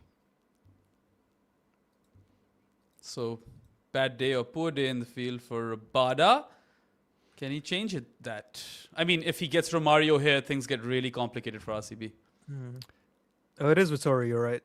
Oh We my have Ashwin God! at 2. It's even Oh, Ashwin like is I thought he top was of the best player at number 8, and I've just looked at his record, and it's so much better than I remembered. And I already thought he was the best. Yeah. Do you want to know what it is you're at right. 8? I'm looking at it, so I can't What is it? play this. He's got 200 more runs than Ashwin, right? Okay. Okay. Ashwin, good number 8. No questions there. Ashwin averages 26 at number 8. Vittori averages 39. Wow. The only other person with 2,000 runs there is Warne. He averages 19. And then you got Chaminda Vas averaging 25. Yeah, so Pollock's a bit further down the list than I remember. Kapil Dev is up there, though. You're right. I didn't think he batted there quite that much. And then, of course, Mark Boucher, who we don't count. Well, Rob Barron loves Mark Boucher. I'm trying to think if there's anyone Yeah. other. Single Hadley? to end the over. I don't think Hadley averages that much, mate. I'm just trying to Yeah, I'm find just him. looking. 27. Hadley, 27. So Yeah. fine. A lot of Jadeja, these guys 34. have much better records than Chris Wokes, by the way, who is supposed to be a better bat than some of them. What is Jadeja averaging 34 there? Oh, wait, I haven't found him yet. Yeah. RCB 6 down for 113 and 13 overs. Muhammad Al averages 50 there, Jared. I did see that, yeah. Dhoni averages 70, nearly. Cummins averages 15. Yeah. Thank you for the super chat, but my God, Cummins averages 15. I don't know why I know that about Vittoria. I think we use Stats Guru. Yeah, that was just that screw, that one. Yeah. Here's Rashid Khan once again. Slip in. Oh. Oof. Romario. See, I have a question for you guys. If you're Devdutt, would you face all 6 balls of Rashid every time now? Yeah. What are his numbers like versus spin? Doesn't I matter don't what his know if numbers he, are it against doesn't matter. Penny. Yeah. Yeah, Looks like it's better than Romario. Mario's like a year late. Oh, Okay, never I take mind. that back. Oh, wow, yeah. 6 down the ground. Even then, I felt uncomfortable as it was going for 6. The way he hit that was so weird. Well, they're going to need a few of these because they are 119 for 6 now. To be fair, that was a bad ball. He waited for the right ball there, Romario, and just went for it. Yeah, 2 full there. Romar Hero Shepherd. I am kind of shocked that Pat Cummins averages 15 at 8, though. What is it, like 20 at 9? Yeah, it'd have to be, right? I mean, Warren is nowhere near as good a bat as Cummins, and he averages way more. But as I've said before, Cummins is such a weird bat. Oh, dear. Have you got this one? Be a wicket. No, he's got this wow. Slog And- sweep. Well, I say slog sweep. It was just a slog across the line for Yeah. 6. I thought he might have hit that straight up in the air. It's good batting now. one. He has to be, mean- right? Jared, isn't Vittoria New Zealand's best bowler and batter of the 2000s? By 2000, so we mean 2000 and 2010. Or 2009, I think? Yeah, but you don't know what know. I mean. We Yeah. don't mean of this millennia. No. When does Bond stop playing? He Yeah. doesn't play a lot of test matches. That's When the does issue. Can stop playing? Oh, yeah, What about fair. Chris Martin? Chris Martin never took a wicket in his life. Have you? I think We've friendly. used him in our stuff quite a bit, Rayram. His record is phenomenal. What do you think Chris Martin's test bowling average is? Chris Martin has got to be in the high 20s. Yeah, that as someone who's watched him bowl a lot, I would have thought high 20s, maybe low 30s. Is at his best. It's 34. Wow. Yeah. And he bad. takes 200 wickets. And if you watched him bowl, you would not believe that is his record. Nathan Astle is an interesting bowler. Oh, well, maybe Devdutt shouldn't face any more balls from Rashid, and it should just let Romario do it Yeah, because that's he's been bowled. Maybe that was the plan all along, Jared. That keep To low? avoid Rashid. What, did he just play the wrong shot there? Have I missed that? No, he played the wrong shot. He played off the back foot, and it's just too full. Ouch. Well, 40 of 24 for Devdutt Padikkal. He's what? The best batter this evening? I mean, Kohli's 28 of 13 might be slightly ahead. What am I looking? Kohli looked incredible for 8 minutes, didn't he? Yeah. Yeah, day for they have Rashid to Khan? send Venki now, right? Or do you Surely. trust Bhuvi? 14th over. You got Romario going at the other end. Is it worth? No, you have to send Venki in, don't you? You have to. I think that depends 6 on what you overs to think go. par score is. If you think the par is 180, then maybe not. I'm still confused about the But par if you score, don't man. send Venki in now, and you send Bhuvi in, and he goes out in an over and a half. He is in, by the way. Okay. Yeah. But you know what I mean? If you don't send him in now, you're just missing out on sending him in. You Fair. know, Rob talks about this a lot. A lot of teams will send the impact, the extra batter in too late. And it's like, well, you're not actually getting that much out of them now. You might as well just have the tail at the other end, knocking it around. Yeah. Jason Holt is back.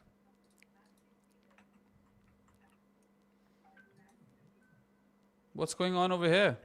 Is this umpire cam? Did his bat not go through the bat? Oh, there's a phalange? bat tester? Have you not seen the bat tester? I haven't. I haven't seen much of the IPL this year, man. Bat. They should be doing this in every league in the world, by the way. But yeah, they test every bat. It's like that thing on American Airlines, not American Airlines, but flights in America where you are allowed one of those hand carry luggage pieces and it never fits in the thing. It's like only good enough for a briefcase. And I'm like, why even have this? Why even allow people any luggage? You know? I thought you were going to say it's like in America where they say you're allowed to hand language as long as you bring a gun. I had a feeling you were going to take this somewhere there. All right, Venky's in. Venkaroo. Is he going to get a change of bat now that his bat failed the test? Yeah, so they bring out other bats, and then they'll have to test those as well. What I don't understand is, like, how this seems to happen so often. That, like, surely they're just testing it beforehand.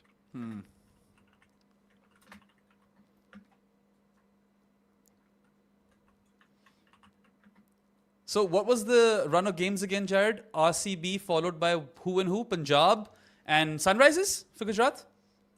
Punjab, Sunrisers, and Rajasthan, don't they? That's tough, man. At best, they win 2 out of those 4, I think. Yeah, which will keep them at 50-50, right? And 50-50 isn't going to be good enough this season, I feel. No, no, Sunrisers have kind of fucked everyone by being really good, haven't they? Yeah. Because there was an open spot where anyone could have got in, and now Rajasthan look like they're just good enough to hold on to 4th spot with more wins. That's why we need Gujarat to win this game, right? Otherwise, it's getting nasty. For the sake of the league, please, Gujarat Titans. Won't somebody, anybody, And he's out. please think of the children? 5-hour delay and Is gone. that a wicket? He's out, yeah. Oh, okay. Gone. Stream 1 is back, by the way. I think if you want to switch. I thought I was on stream 1 until you said he's out. Same. Oh. Why is it that the 2 games that I have covered, the scores have been low? At Did we least, cover 2 games? did you This is cover the second one. 8 for Oh, 6 right. game? Yes, Yeah, it 13 was for that's 6. the Yeah, 8 first for game, 6. Everyone my keeps saying second. 13 for 6. That was at the end of the power play. They Yeah. were 8 for 6 before then. They were We're 8 so for 6. we're so end of power play coded now. We can't even. No, in cricket writing, you always look at like we always used to look at like when the worst figures were, and then somehow I don't know why this happened, and it's probably got something to do with the internet and the way that agencies work. People started doing it from like lunch. It's like, no, that's not as bad. The better figures is they were 25 for 5. The better figure isn't that they were 37 for 5 at lunch. If you want to give the lunch one, fine, but they were 25 for 5. Okay, so what are they? 126 for 8? Jesus, that's game done. Now- Unless Bhuvi and Hazel would go crazy. Who's the guy we found who's the best IPL batter? It's Avesh Khan, isn't it? Yes. Avesh Khan has a ridiculous record in the IPL, Bayram, that we found out. I'll see if I can find it. He has gone out once, I think, since then, and he didn't hit every ball for a boundary the other game as well. So it has changed. But his batting record in the IPL, even with this recent failure, is an average of 17 and a strike rate of 158. And it wasn't it 28? And it was like 28 and 165 when we looked it up. Yeah, it's gone downhill ever since we looked it up. Yeah, we might have ruined Avesh Khan. The last thing I remember about Avesh Khan is that he couldn't run. So Rudra Patel is saying that was Romario's best anchor attempt. Yeah. That was his best finishing anchor attempt. Is that a 4? That should be a 4, isn't it? Yeah. I think he touched the rope. No, it hasn't been given. So Romario has a first-class 100, but he averages 26. But his strike rate in first-class cricket is 58. And I just think if he just goes back and hits everything for 6, it's a much better career. To be fair, Who on does those on the Caribbean pitches, it might not be that much lower than the average. You're But he right, also- actually. It'd be Guyana, right? He'd be on the Yeah, shittest that's- pitches, mate. Also, though, he should play spin better than he does if he's grown up in Guyana. Like, how are you so good at smashing pace when no ball has ever come off a wicket ever in that fucking country? It barely ever rises. Yeah. I remember a player, I can't remember who this was, who I was giving them some advanced numbers about their career, and they said, yeah, but you've got to factor in Guyana. And I went, oh, sorry, I didn't realize, did you play there? And they're like, yeah. And I won't say who this player was, but they had like 12 years of data, and they had like 2 years of Guyana, and their strike rate in Guyana was like 108 or something, right? A strike rate of 58 in Guyana, by the way, is impressive. Yeah. And their strike rate was like 108. This was, I think, T20. It must have been T20 cricket I was looking at. It was at like 108. And they went, see? And I said, well, let's look at your away games that year. 112. I went, I don't think it's the wicket.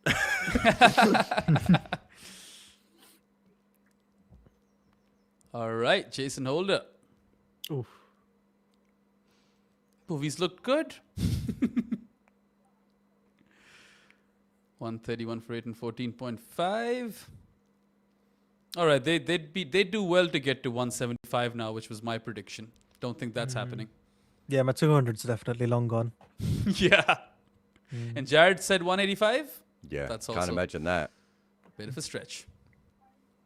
It all comes down to that Holder catch, man.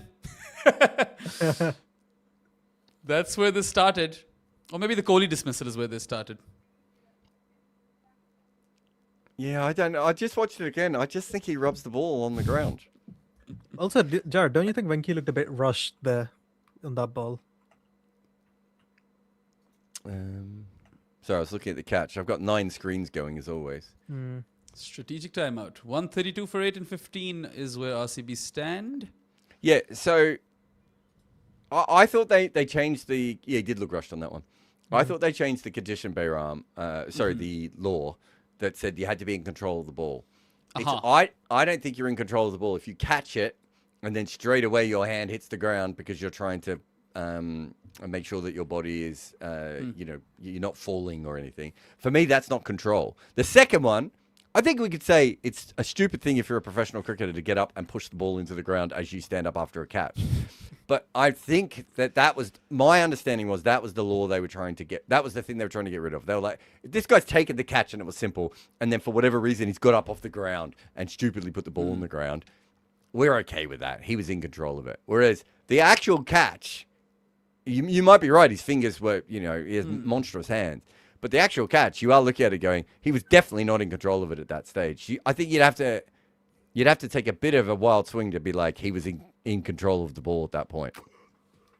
But then there's also the momentum he's carrying with the dive. So in my head, if you at least have fingers underneath the ball, then you're not sliding the ball along the carpet.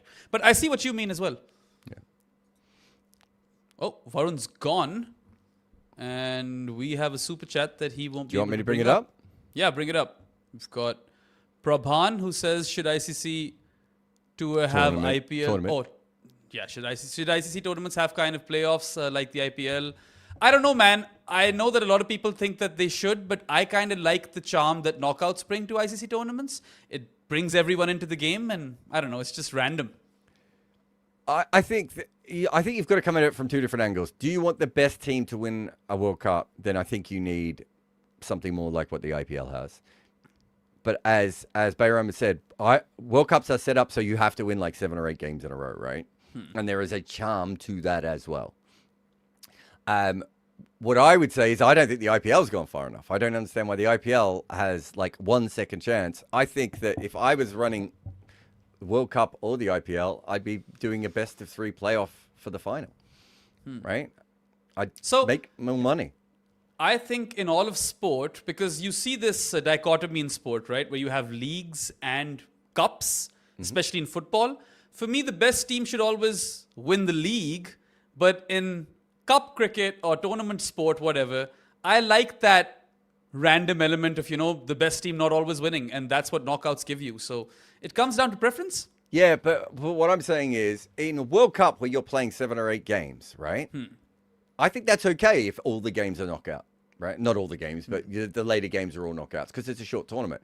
If you've been the best team by 5 games all year long, right?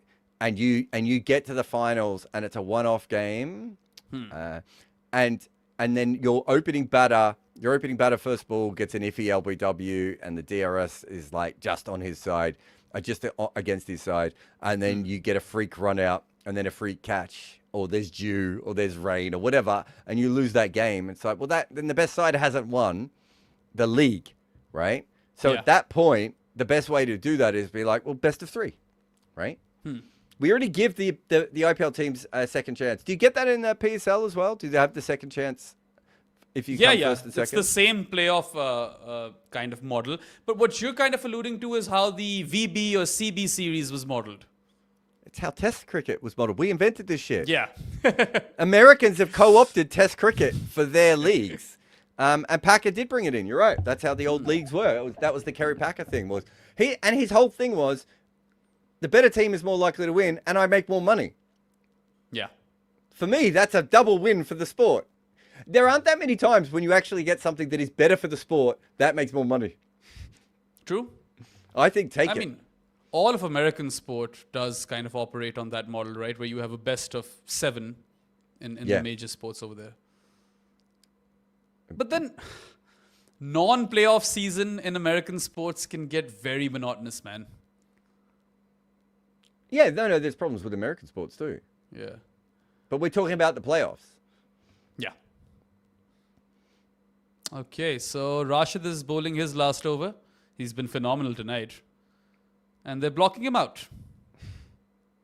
I think that's fair. Yeah, might as well. You just have to hope that Venki gives you a quick 30 to 40 in these last few Yeah. overs, right? Like, that's the best that can happen from here. 163, you've got Boovy and Hazelwood with the new ball, right?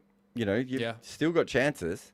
And if you do get quick wickets versus Gujarat, well, after Gill, Sai, and Butler, they can be very, very fragile. Yeah, exactly. You've got the best top order going up against a team who needs their top order to make runs.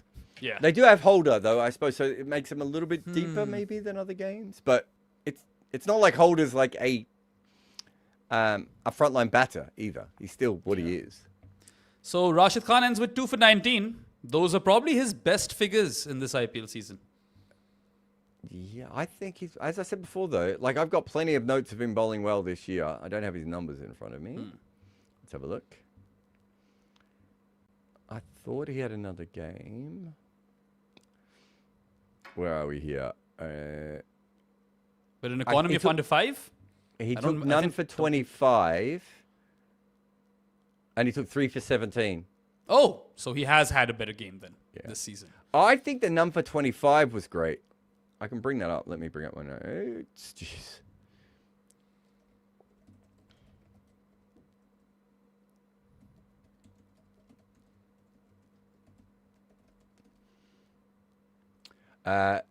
Yeah, I think there was at least one game where we thought that there was something good there. They're going to show this catch about 83 times, aren't they? Yeah. Yeah, okay, so my notes say there's a clear arc from inconsistent to back to his best. So that was before today, because I haven't written my notes for today yet. First match, I have him as bowling wide at times, doesn't look fully himself. Uh-huh. His third games, he got hit for back-to-back sixes by Puran, but went for 13 runs in the rest of his deliveries. Wow. And I said he looks much more comfortable at the crease now. Before it looked like he was forcing it. I'm trying to find the LSG game. I can't find my notes on LSG. Weirdly enough, the only runs he concedes today in boundaries are versus Romario, aren't they? I've still got him down here. Yeah, exactly. I've actually got him down for getting... Oh, no, so he didn't get Puran's wicket. Yeah, so that was the game. The LSG game is when I'm fully changed on him. I've got no notes on the first two. And since that game against Puran, he's looked much better now. There's one game against RCB. So where are we? Where he takes 2 for 49. And even here, my notes say... Got smashed by Padikal before finally getting him, but he bowled well. They just played him really well. No form issues. Okay. So that's pretty strong all the way through, I would say. And the notes are going to be good today, Bayram. They're going to be really good today. I don't want to like, preempt what I'm going to write, but it's not going to be negative from today. Yeah, well, not just Rashid Khan, but Jason Holder as well. Took 3 catches, albeit one was kind of controversial, but he's also taken 2 for 28 and 3.4 I was going to say he's got overs. wickets as well. This is the perfect surface for him, though. Yeah, because he's the tall guy, right? And there's some extra bounce on offer.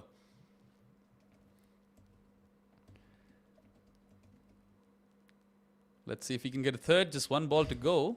The worst thing here is that, like, Venki has come in. Now this, I do think there's a little bit more in the surface. We said there might be something in it for the bowlers. Patidar said there wasn't. Kohli smashed it everywhere, and we backed Patidar. Since then, there is certainly something in this surface. But the one thing I would say is, Venki has come in, and he's struggling to get the ball away. That was a really bad shot, that last ball. Yeah. I mean, he was trying to ramp him earlier, right? And that didn't work. Yeah. Now he tries to charge him, and that hasn't worked. So he's lucky that the holder's done for the evening. 2 for 29. Good job. 3 catches, 2 for 29. That's player of the match material performance. No, really good effort from him, even if that other one was definitely not out. Yeah. So Anurag is saying this is a red soil wicket. That would explain the bounce. Do you have red soil, black soil in the same grounds at Pakistan? No, I don't think they have any dichotomy in soil over here. Because the only thing that I've heard is, we have imported this drop-in surface from Australia. That's what we've been hearing for a long time now. But I thought you did have red soil wickets as well. Is there no red soil? Or Yeah, I'm just not very well versed in the soil in Pakistan, I suppose. Yeah. But you know how it gets spoken of every time there's any cricket in India? It's not the case over here. It's clearly a bigger issue in India. You're right. Yeah. But I would have assumed there were parts of Pakistan that might have had a similar thing. Well, they also have limited stadia now, right? Like, there are not a lot of centers anymore. It's just Karachi, Multan, Rawalpindi, and Lahore. So they kind of just float around those 4. And Faisalabad recently got reintroduced. But another thing in Pakistan is that in Test cricket, they've gone towards the pedestal fans and the heaters, and they've tried to dry up the surface. And in white ball games, if it's not a dew-dependent game, it's usually a flat deck. But the dew dependency kind of is always a feature in Pakistan's home season, which starts around October. That's not particularly fun, because then the game's toss dependent, and it's not like an even contest. And I don't know, I wanted to ask you about Did that hit him on the funny bone? Did that hit him on the arm? Hit him on some bone, yeah, maybe the elbow. But Jared, in ODIs now that you have the 1 ball rule after 33 overs, you get to stick with 1 ball. Doesn't that automatically favor the side which is bowling first because they'll get the drier of the conditions? It just depends, I suppose, on the conditions, right? Rudra says, Bhuvi has a first-class average of 27 and a century, by the way. Yeah, he could bat. We've seen him do some good things in test matches before. That's why we were sort of talking before about whether he might come in before Venki. And we could do that. But we're going to have a break here. We might. Hopefully, we don't have an actual break. I think this is just. I'm just having a close up now. I think this has just hit him on the. Yeah, right on the point of the elbow. Wait, so but what are you watching? Because I can see this pressure cooker ad right now. I've got multiple screens. Oh, okay. I've got screens on my screens. Sometimes I get lost between which one is the live one and which one is the delayed one. Fair enough. And everyone will look over at me going, but that just happened a minute ago. And I'm like, yeah. And I called it. Well, Bhuvi is currently batting better than Venki. You can make that claim. I mean, he's a very organized batter. He, gets in behind the line of the ball. My memories of him in Test cricket was, not particularly easy to dismiss. The problem with someone like Bhuvi is he doesn't really have T20 skills. He's not going to start launching the ball consistently. He can do it in a game or two, but it's not really what he does. Let's have a look. Career strike rate in T20 is 94. Yeah, well, that kind of paints a picture. I suppose in T20s, you'd always take a Shami at 9 or 10 ahead of Bhuvi. Yeah, I mean, I remember this. This is what I started calling the Ben Hilfenhaus rule, which was Ben Hilfenhaus was the number 11, but I don't know if you remember, Ben Hilfenhaus was built like a brick shit house, as we would say in Australia. Like, he's a big, solid dude. Yeah. And Ben Hilfenhaus could whack the ball. And so someone early on in Big Bash cricket too, this is, before we knew a lot, went to him and said, why don't you just try and hit sixes? And there was this little period of his career where that's what he would do.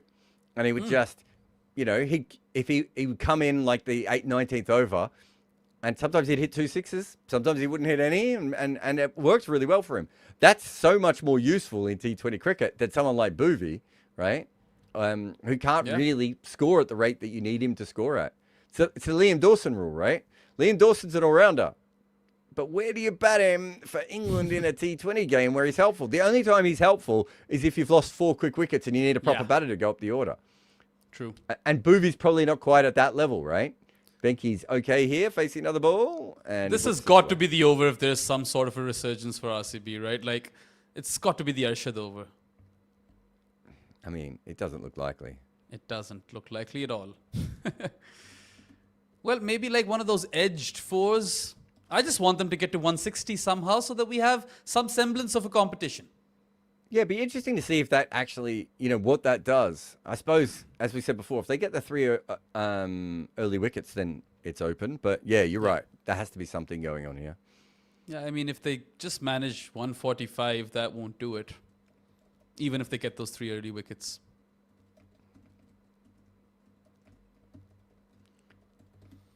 I was just looking at something on Venky. So I've got him. I just put him to my notes. It's a beautiful ball outside off stump that Boogie misses. Just put in my notes that he overhits. That he's trying to overhit the ball. And then I was like, wait a minute. Doesn't he always try and overhit the ball? I think that's almost there's always maximum effort from him when he's going through. That is a Venky thing. Arshad's quietly had a pretty good day. Let's see if he can finish off strong. Got a super chat for you, Jared. King Niz is saying that he is basically giving you a gentle reminder that he thinks Sunrisers will win this IPL season. This one's hit for 4 by Boovy. He's batting lovely. I know just played and missed, but he's batting well. King Niz, remember me, Sunrisers will win this year. Gentle reminder. I don't remember you, and I will not remember it. I do actually know King Niz because he often comes and pops up on the Pro Sports Lives as well. QAR, is that Qatar? Qatar, yeah. No, I won't remember you. I barely remember the names of my children. Yet, I can tell you that Dan Vettori is the greatest number 8 batter of all time without looking it up. And I don't. So, I wish I knew how my brain worked, but it doesn't work like that. Yeah. He has his upsides, Jared. You asked me how many runs Graham Vimpani made for Victoria, and now we're talking. Okay, Bhuvi, give me another boundary, man. Come on.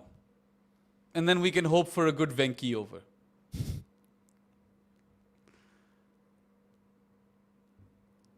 Boovy's on 9 off 11, and Venky's off 5 off 11. Yep. Kind of the batting impact has been switched with these two guys. And now Boovy's taking strike, and Venky's like, okay, I suppose. It's intentional. I will not hit this ball. I will take a single because I'm batting better. So what are we at? 142? Who's Pakistan's best number 8? It probably was him, isn't it? Yeah, it's probably Waz. Who's second? So. It's a good question. Who's Cameron Akmal batted at number 8 a lot. Interesting. Yasir Shah wasn't too bad, man. He's got a test 100 at Adelaide, I want to say. He did, didn't he? I don't see him on the list. Maybe actually, there's not a lot of Pakistanis. Where are we? Wasn't Bari? Well, wicketkeeper. Yasir Shah averaged 17 with 100. Yeah, there 20 you matches. 20 matches. God, Muhammad Amir batted at number 8 23 times. Siraj is back. Come on, Bhuvi. Give us something. Pushes this in the offside for none. 143. Yeah, I need just 17 more runs over here to satisfy my palate. Okay, there's another super chat by King Niz. Says because Pato will not play in IPL after next year. No, I think he'll continue to play for a couple more years. I don't think this is his last year. I mean, look, I think the problem with Cummins might just be injuries. You know, he had that ridiculous run at the start of his career, got himself really fit, and now it does feel like he might. What a shot! That's how you play. play. That's top order batter stuff. Brilliant. Maybe Bhuvi should bat first drop next game. Maybe Bhuvi should be the impact sub for batting. Okay, well, he's 14 of 14 now. That's one of the shots of the innings, and RCB 147 for 8. It is one of the. It is one of these ridiculous things, isn't it? Because they've made the decision to make their bowling worse, and Bhuvi is actually batting fine. Yeah. As this one is defending. In fact, Who went Bhuvi out? is Who went out for Venki? Bethell. Okay, so that's So fine. they've lost Bethell- fielding. Yeah. Don't think he would have bowled much. But But the way good on Bethell Bhuvi was- for batting this good and still not going at above a run of ball. Yeah. Man has his own personal glass ceiling and he will not go above it. Absolutely. Also, the way Bethell was feeling in the T20 World Cup, I mean, I'd rather not have that kind of fielding. He was really bad. And I know he's a good fielder, so. Come on, Venki. You got this. Just take a single if you can't score a boundary. Because Bhuvi's doing all right. Oh, up and under. He's got that 4. away. Oh, I thought he'd get it for 4 and it just died in the outfield. Yeah, they run 2, though. Is that 150 up? Yeah, why not? Good stuff. At least we have some runs. And RCB do have the sort of bowling attack that, like, they could potentially defend a low total, although I'm still keen on seeing how the surface plays out in the second innings. So they should get 165 from here, shouldn't they? Try and they get 2 should. runs a ball. Arshad will be bowling the last over. Just get like 10 off that, right? Minimum.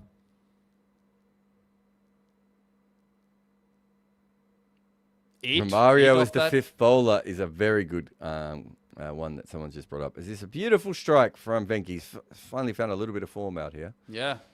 Back to back. Oh, well, not back to back boundaries, but second boundary of the over. 154 now. Oh, Venki's grown out his hair.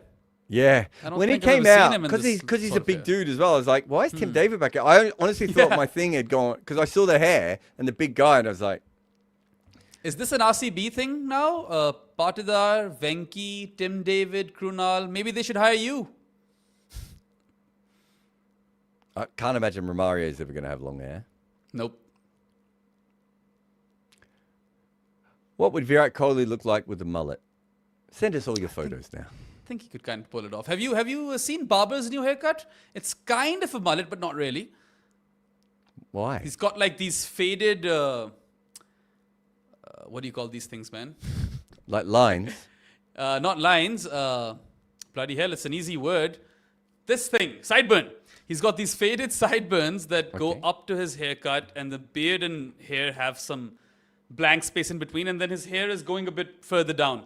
So, kind of putting it off. I call it the wolf cut. I have to, like, my hair mullets up so quickly that I have to like constantly cut the back of it just to make it so it doesn't, because I'm so mullet coded. It will just flick out like the old Capel Dev or Mark War type mullet. And because I grew up in an era where I just hated mullets so much, I was just no. Well, you must see mullets all around back in those days in Australia. Oh yeah, it was a really common haircut, right? The 2 haircuts right. that we had is this one is hoiked out on the leg side and caught. And that's anticlimactic. Arshad has had a really good day, man. We've talked about Rashid, we've talked about Holder, but he's picked up his 3rd wicket. Venki departs, and yeah, 155 for 9 RCB. Yeah, bat just completely twisted in his hand there. Good Didn't catch. make great contact. So I made that quite dramatic, that catch. Oh, are they checking this? They are checking this.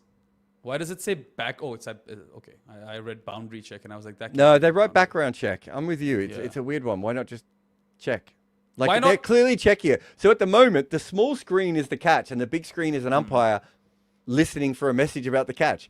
Why not Yeah. flip those 2 images? And they do it all the time. Venki's gone. Venki's basically at the pub. He's like, I'm out, guys. I'm done. Well, Hazelwood needs to take a single, give the strike to Bhuvi. Michelle Pfeiffer said Warwick Kappa here. So I am going to, I think we've got long enough that I can bring this up.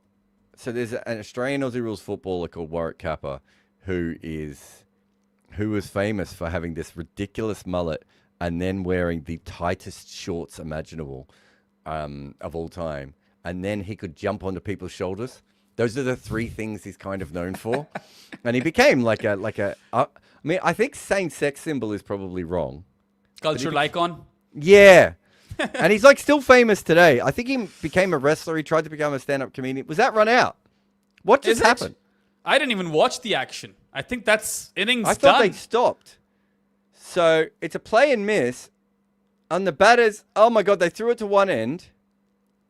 Took the stumps out. And he got run out at the bowler's end. So did the ball... So they ran after the ball hit the stumps at the striker's end.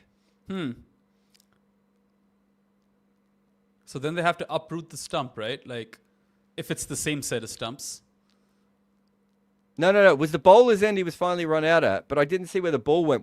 They never showed where the ball went after it hit the stumps because they were showing the stumps.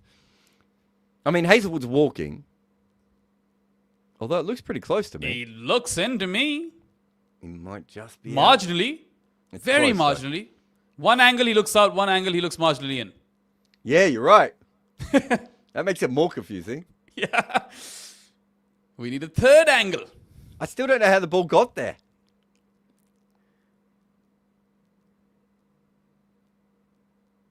I would give that not out, man.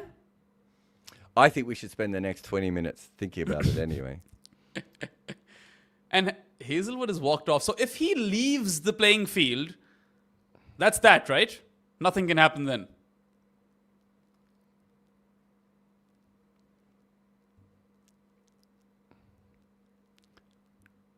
No, I think even if you leave the playing field with DRS, they changed it, didn't they, a while back? Okay. Because Ben Stokes was out in a game that I was commentating on, and we thought the same. And it used to be that rule, and so we were saying it, and it wasn't the case. Let's see if I can bring this up for you. The haircut? Hey? The haircut? Are you bringing up the haircut? Sorry, guys, you might have to do this for me properly. So this is Warwick Kappa. This is him. On the left, this is modern Warwick Kappa. And on the right, this is what he looked like. Look at those shorts, Bayram. You could see every vein on his testicles. Yeah. Hey? He just got you pregnant. You looked at this photo and you got pregnant. That's And look at the mullet. Anyway, he was a sexual icon in Australia for quite some time. And it's been given out. There we go. So they were like, Hazelwood's so keen to walk off that we'll allow it. Where'd our scorecard go? Oh, sorry, I did there that. it is. I was ruining the producers' lives. That's the end of the innings. Isn't it?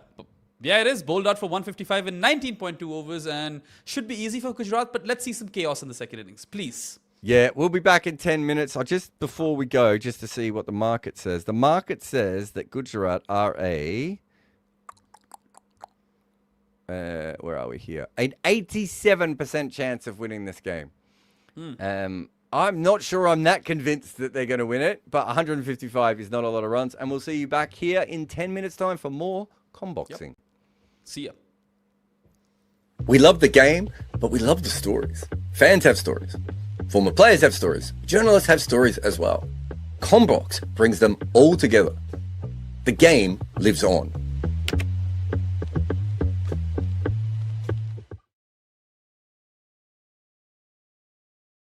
He's one of the best new ball bowlers in the world. He can seam the ball and swing it at pace with accuracy. He can hit the pad or outside edge. It's a very good package, and it is perfect for a new ball bowler. What Shami has never been great at is slow balls. It isn't that he doesn't have one, but he just hasn't perfected it. And more importantly, he doesn't really need them. With his speed and accuracy, he can do most of his work with on-pace deliveries. In 2022 for the IPL, he delivered 3.8% of his deliveries off pace, compared to Dwayne Bravo's 48%. Fast bowlers deliver slower than ever before. And Shami was one of the last holdouts. And 2022 is not a random year. It is PISS, pre-impact sub. A dystopian TV. You cannot just bowl on pace, even if you are Mohammad Shami. In 2022, he bowled less than 1% of his deliveries off pace in the power play. This year, it's more than 10%.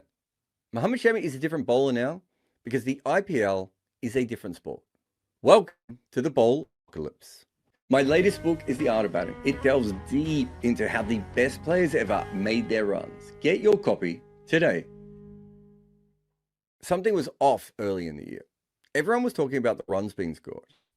But in the back half of every game, it was clear that that wasn't quite the case. The older ball got, even when seemingly replaced, the harder it was to score. And when you look at the numbers, you can see that this year is unlike any other on record. For the first time ever, the strike rate of the first 10 has almost caught the second 10. That is not how T20 goes. It is supposed to be easier to score the longer the match goes on. But in the IPL right now, there is almost no difference. Traditionally, teams would attack in the power play, but with one eye on their wickets. Then after the first 6, there would be the agreed upon lull of scoring, before a slow ramp up until they hit like crazy at the death. In 2022, the runs per over in the IPL was 8.54, which was the second highest ever at that stage. Then 2023 was almost half a run more. 2024 was a full run more. And this year, it is almost a run and a half up. The impact sub has supersized scoring. T20 rates will ramp worldwide in the leagues, but not in the IPL. There had been a gully for a couple of years in the Premier competition. For only the second time ever in 2021, the scoring rate was quicker around the world than in the IPL.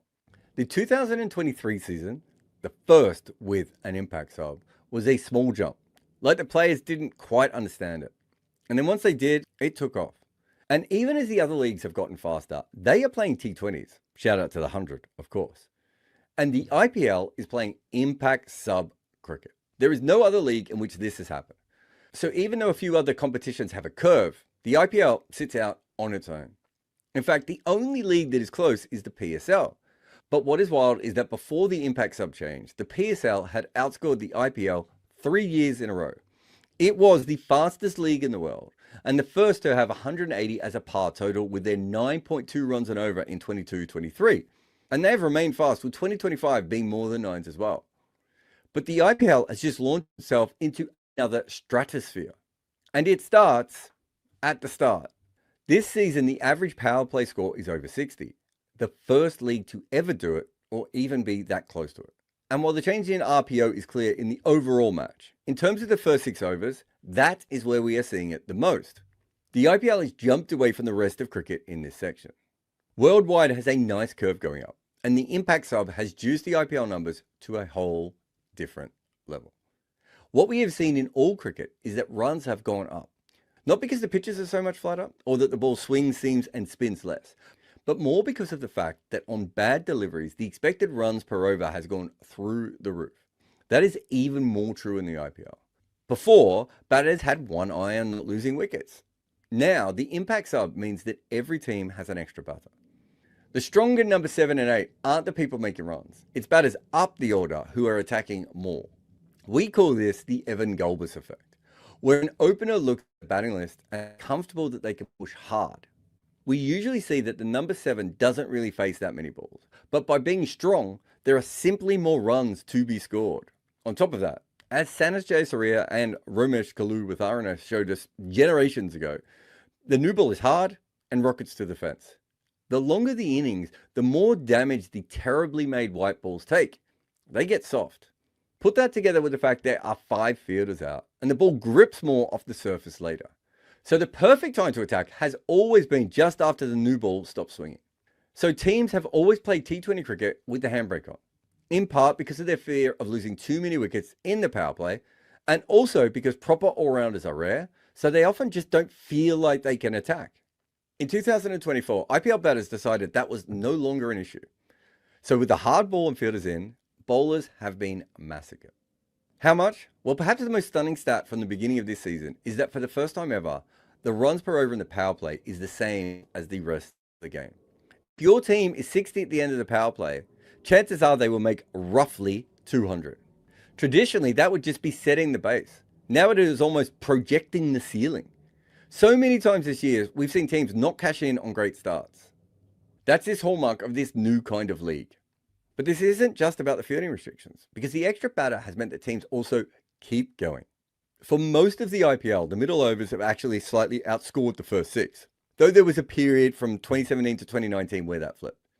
But from 2022 to this season, that has flipped by a complete run. However, it is clear that the middle overs are also on the same trajectory. This just isn't the power play overs. The worst over in T20 cricket is the 7th. This is the moment our sport stops entirely.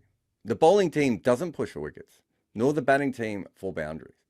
At the start of T20, captains would often bowl this over. It was the most simulate innings moment in our sport. And in this league in the world, they were actually getting slower. Teams just refused to do anything in this bullshit wasteland of 6 deliveries. And in 2023, we had the equal fastest 7th over ever. And since then, it's been a rocket ship. Like a pre-revenue tech startup with way too much hype. From 2022 until this season, the 7th has put on almost 2 runs per over. The gentleman's pause is no more. And if the 7th over was a bore, the first has been the slowest, hovering around a run a ball like a naughty child at the back of the class who isn't paying any attention. In 2022, it was less than run a ball, as it has been many times before.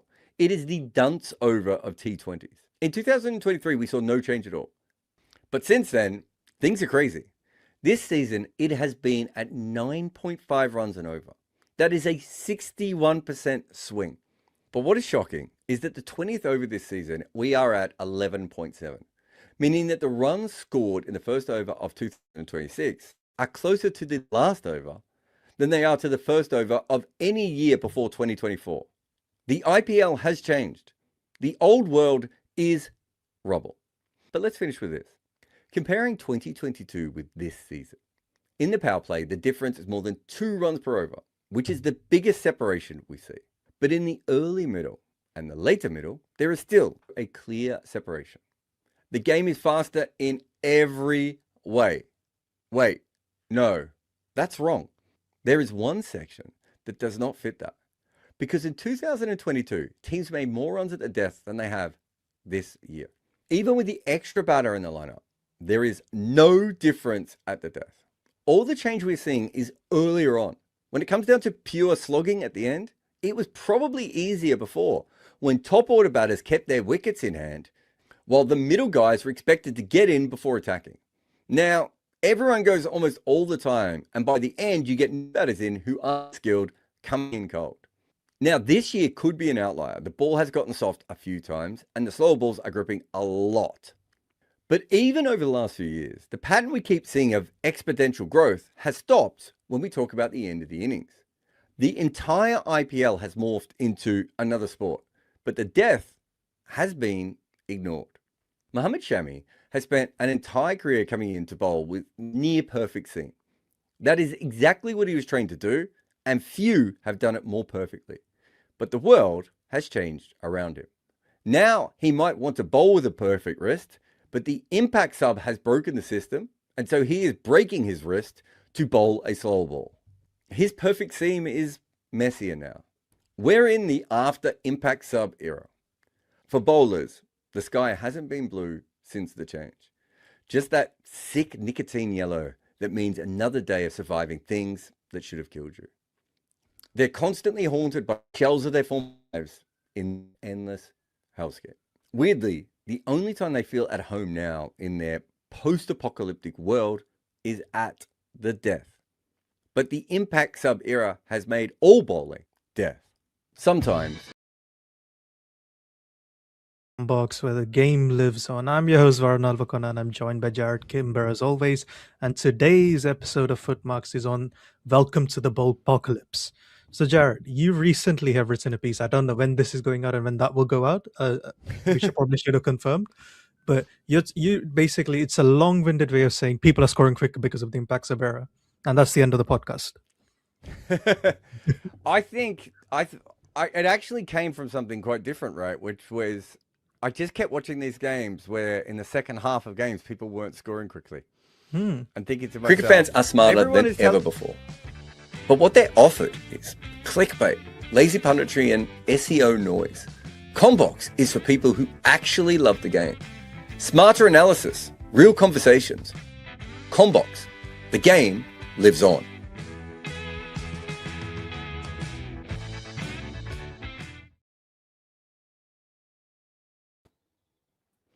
I'm Jared. He's Rob. And I can confirm that we were invited to a stag party together today. Oh, this is true. I'll go. I'll have a look. It's in the middle of the summer, isn't it? It might be a bit awkward, but we'll see how we go. In Amsterdam, so I'm sure nothing weird could happen. Nothing can possibly go wrong. Nothing could possibly go wrong. Is it that? What did you make of that, Roberto?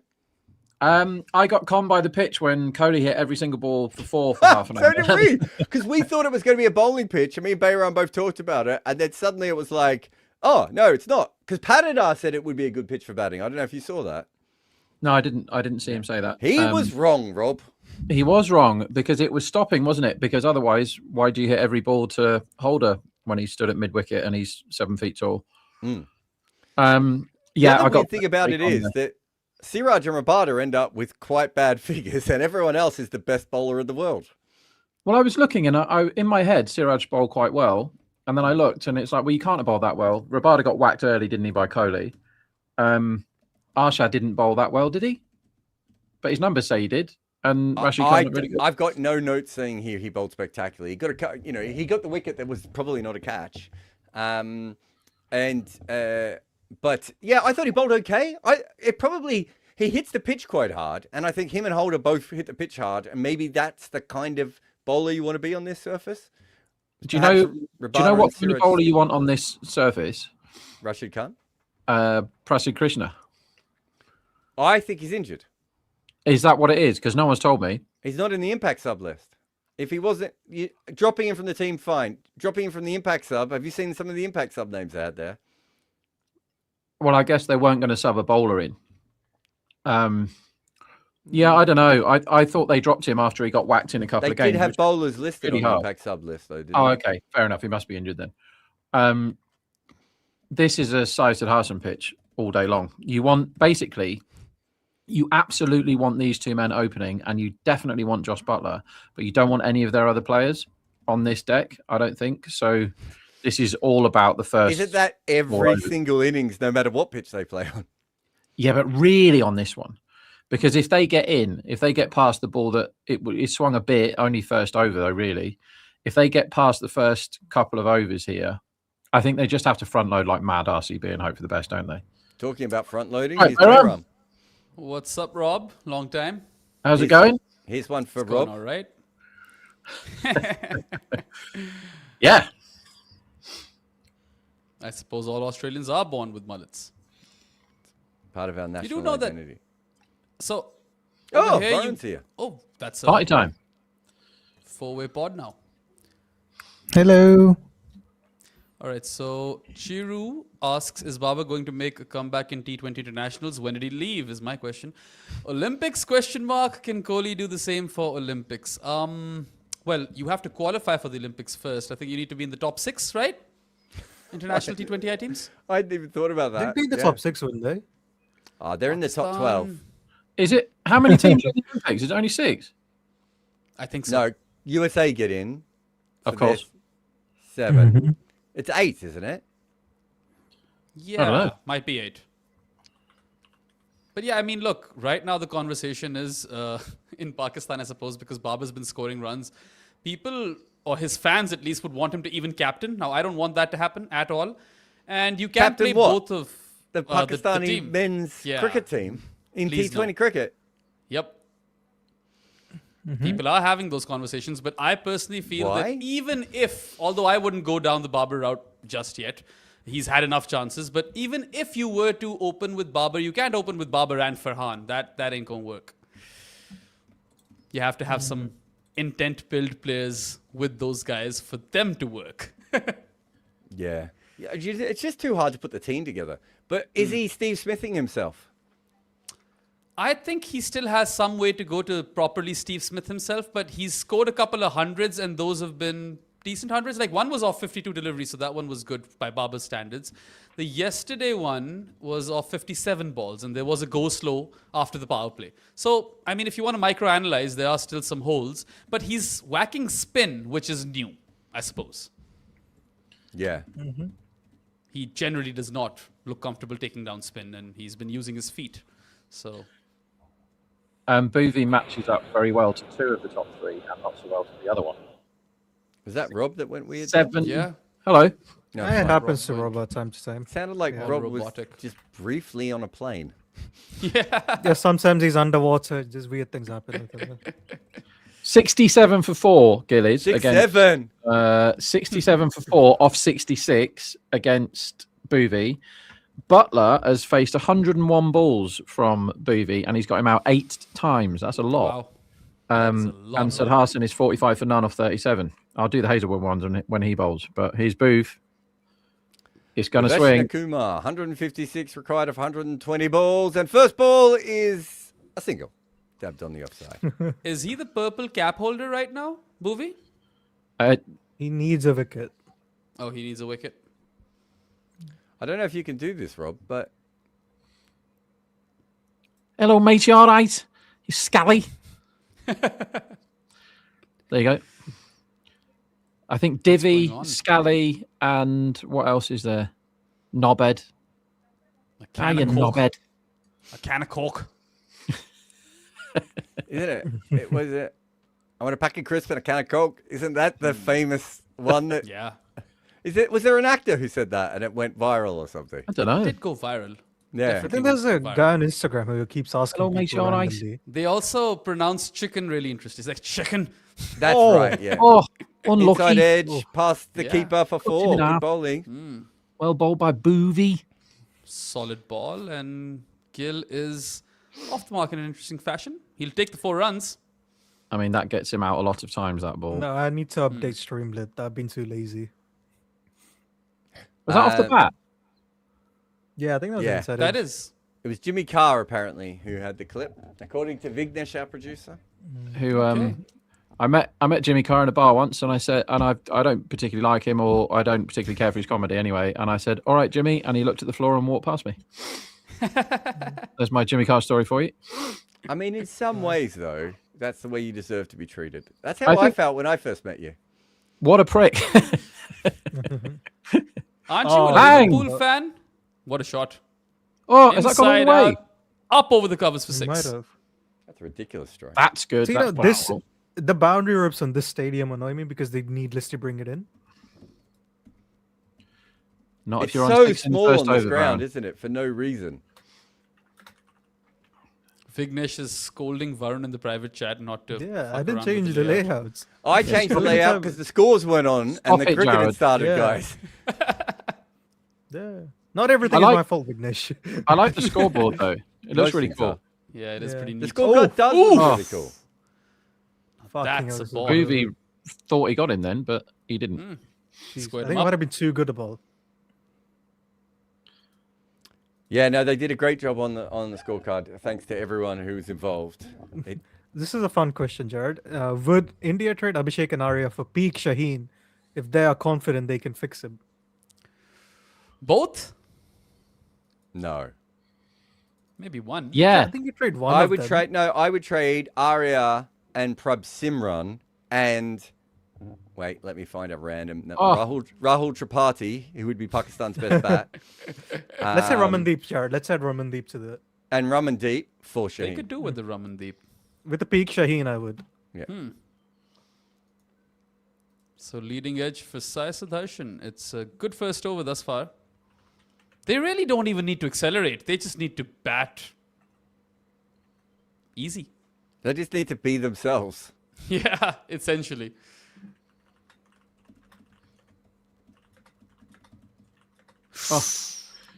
Did they've he killed it though. 12 off Boothby in that first over. There's lots of ways he could have got a wicket then. Yeah. Did he intentionally play inside the line there? I think. Yeah, I'll he see did. that again. He It did. looked like- he it hit looked the like- he hit the bat behind his pad, didn't he? It looked like the old Trescothic, didn't it? Where you Yeah. pretend like you're playing it and you're not. You don't see that much in T20 cricket. Let's have a look. He This is did the too. first time I'm spot. watching Rashid Khan on this Afghan stream in an advertisement. I would assume There's he would be on always, in every ad. He's on about 19 of them. How have you missed the others? I've missed the others. There's also they do like a fake chat show around the IPL and they pretend like he's on the chat show, but clearly it's just an ad. I don't understand it at all. Okay, there's a super chat by Prithvi. He says, or asks, do you think the batters union decided together that whenever there is a high scoring day, they need to collapse the next day to avoid discussions about batting being too easy? It doesn't change it. We've talked about this before. One high-scoring game doesn't. needs 5 collapses for anyone to notice the collapses. That's very true. Backing away against Alright. Hazelwood, eh? Yeah, gives himself room and smacks that on the offside for 4. Gill's looking good. So it's just one of those things where it doesn't really matter. It's a bit like how we were in the 5 years into the pace playing pandemic, and people were still saying, "Oh, it's the baddest game. Look at them all dominating." So, guys, they're averaging 26 this year.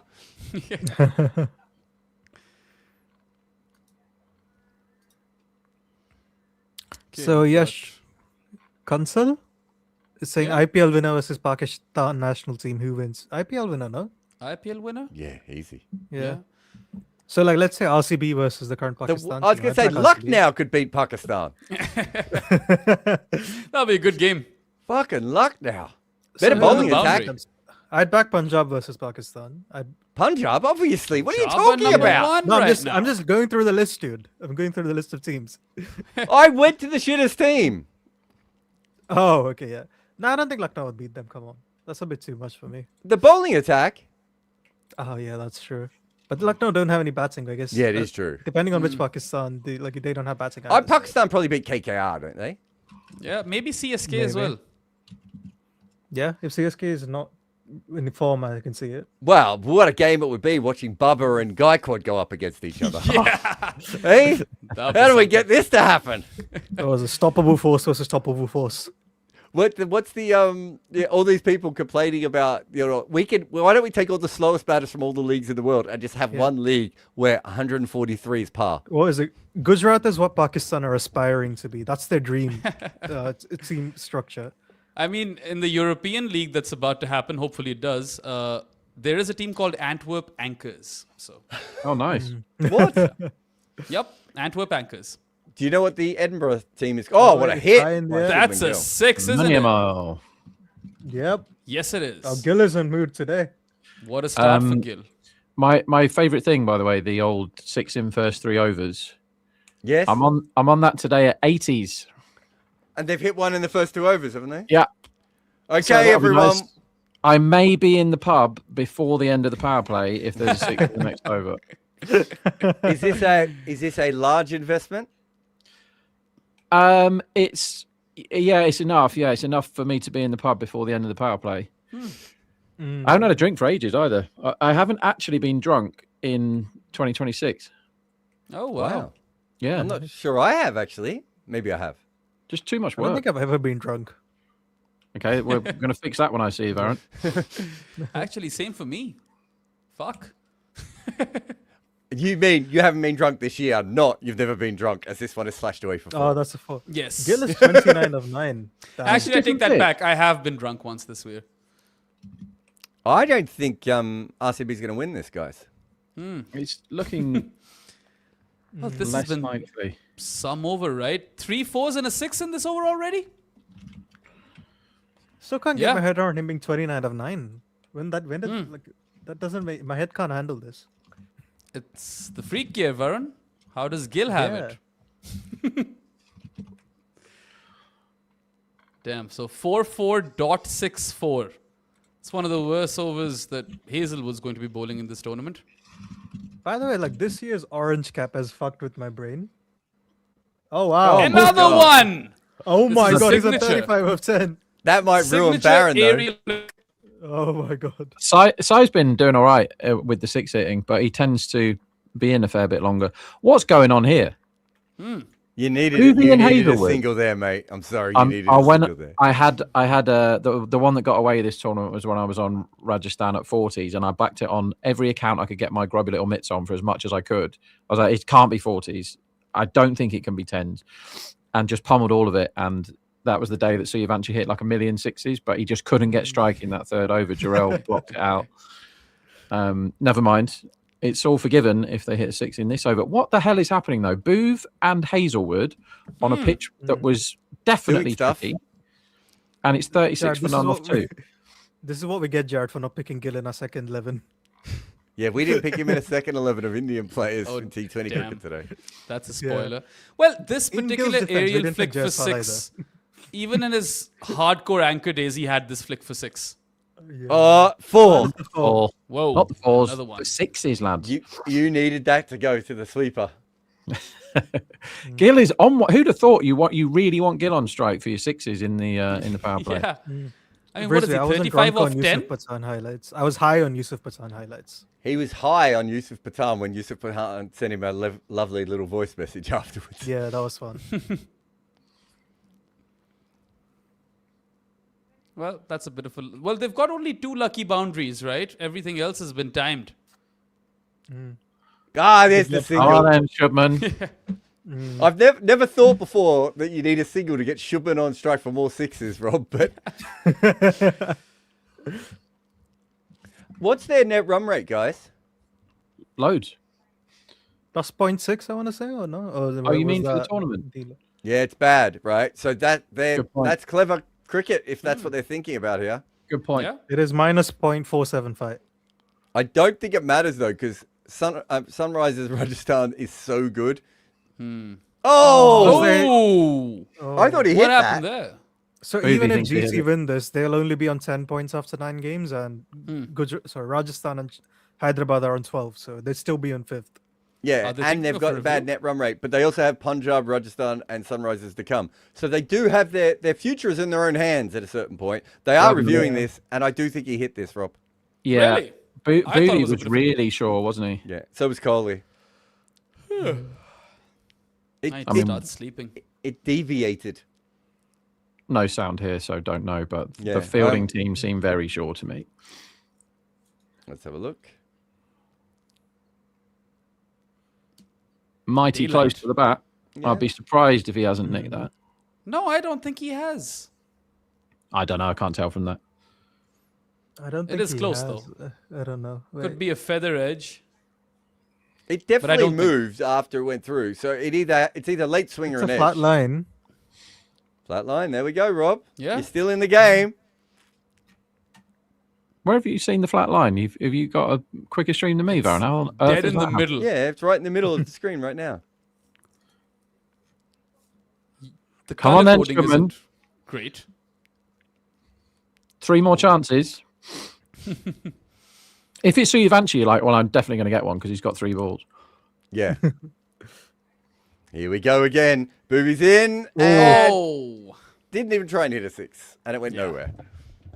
Okay, the cricketers need to cater for my bets a lot more than they do. A lot more than they do. He was trying to hit that for 4. Yeah. We'll remember that Shubman Gill was 35 off 10 because slowly there's going to be a go slow now. Yeah, he will pull it back. Maybe this is when he pulls it back, Rob. Be awesome if he left the next ball. I think Blockley. No, we're going to get 2 one bounce 4s here. Here we go. Shubman for Rob's money. He faces up to this one and he pushes it's it on a the hell is other. He that? hates Rob! What the hell is Despises that? him. He's 35 off 10. I want him to score, and he goes ... 1. Yep. Jesus. 2 trees and a single. Yeah, think about what he's done for the environment, though. Exactly, Rob. Strike Who cares rate has about been your money? dropped by 75 in 3 balls. Pathetic. Okay, so pretty tight race for the orange cap. Yeah, I that's- love how that's- all of these batters are scoring quickly. Apart from Klaassen, weirdly what- enough, he's the slow one over here. I can't make sense of. Oh, And he's wait. edged this Gone. and he's caught. Oh my god. What a wicket. So Wow. not only Wow. has Rob not got his money, and I can't find my buzzers to put one of the buzzers up, also, Sai Sudarshan, who's basically not faced the ball, is out. It's okay, Rob. I mean, the pub can wait. You can Damn it. wait for Yeah, me to I get to tried to England and put then my we can liver. get drunk together. Have you had one of those big wins yet this year, Rob? Not really, no. No, I didn't think so. I've had a You- couple Was of. that I've had a wobble couple of ball, like. or was it just a seam okay delivery? That would have been a big one, right? Yeah, Is yeah, it would have been Is that like would that have been a holiday one? upwards of a holiday. The one that got away is that Rajasthan one because I really thought that was going to happen. I really thought that Suyavanchi, who'd already hit 6 sixes, was going to hit another one.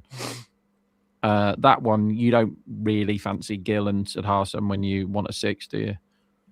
No, but you couldn't have been set up any better either. when he's 35 off 10, it's very As they say, it's the hope that Very kills you, amusing. Rob. Varun It or is. Rob, can you tell me what this ad is for? the see, fireworks like, one. Venue? The weird venue hotel. No, my brain completely turns off when adverts are on because I got mental scarring from the IPL. I think it was 2009 or 10 when they literally did an advert at the end of every over in the UK, and it was auto glass repair, auto glass replace, and that stayed in my head for about a year and a half, and I thought I might actually go mad. And every time I went past a car, I wanted to smash the fucking windscreen because of that song. So they I can make managed more to- money. I managed to train my. They would either Maybe that's repair what the ad is or- for people Yeah, to just check go out, nuts. actually. I never thought of it that way. Yeah, they either repair or replace the bloody And windscreens that I batter. it's a leave. Well, it wasn't Is just your the bet lead. still on? It Just was trolling me now. Was it No, he Yorker? needed the six. There's and a a half wide over, Yorker he's gone. there. Boring. Oh. That was the run down the crease to slog and then leave. Geez, that shot, that Sai Sudarshan, that was really weird batting. The bat completely went out of his hand there. He should have tried to hit it for 6. Hmm. How many was that opening partnership? I missed that. 40 something. 40 42? something? 42. Thank you. Yeah, 42. Oh, Oh. All right. Well, Gill is back to being Gill. You guys. Oh, think is that overthrows? it's that is over. 4 of them. Sure is. Well, Oh my then, God. even RCB want Gill to score a quick fire half century. Yeah. How much Like- can you bet on a 5, Rob?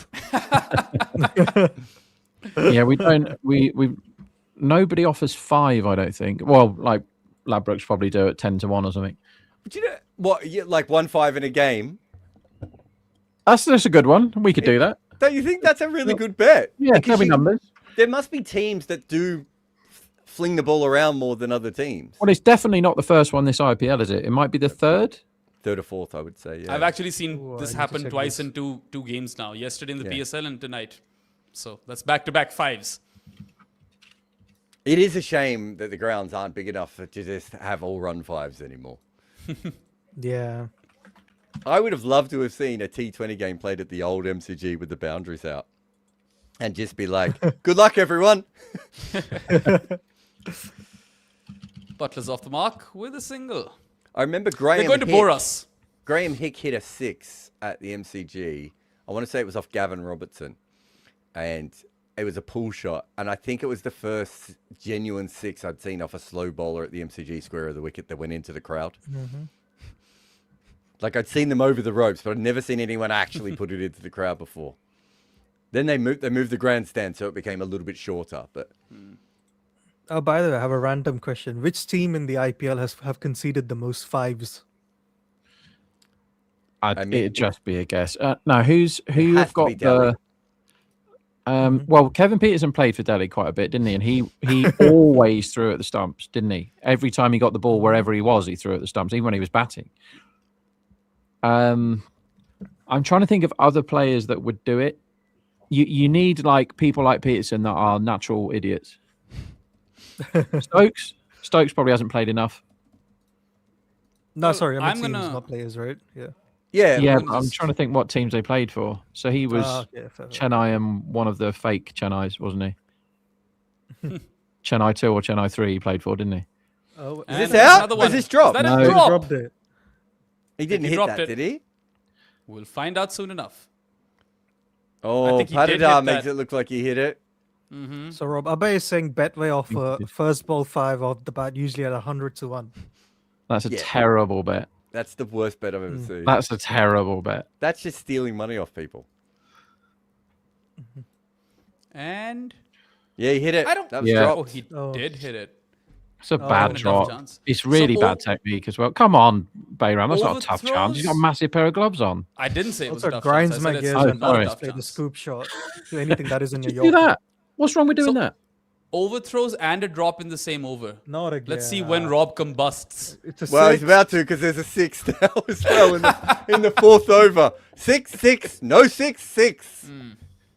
What are the odds on that, Rob? Sigh. What the fuck is Romario going to be hit for if Hoffa's given 37 and 2? Yeah.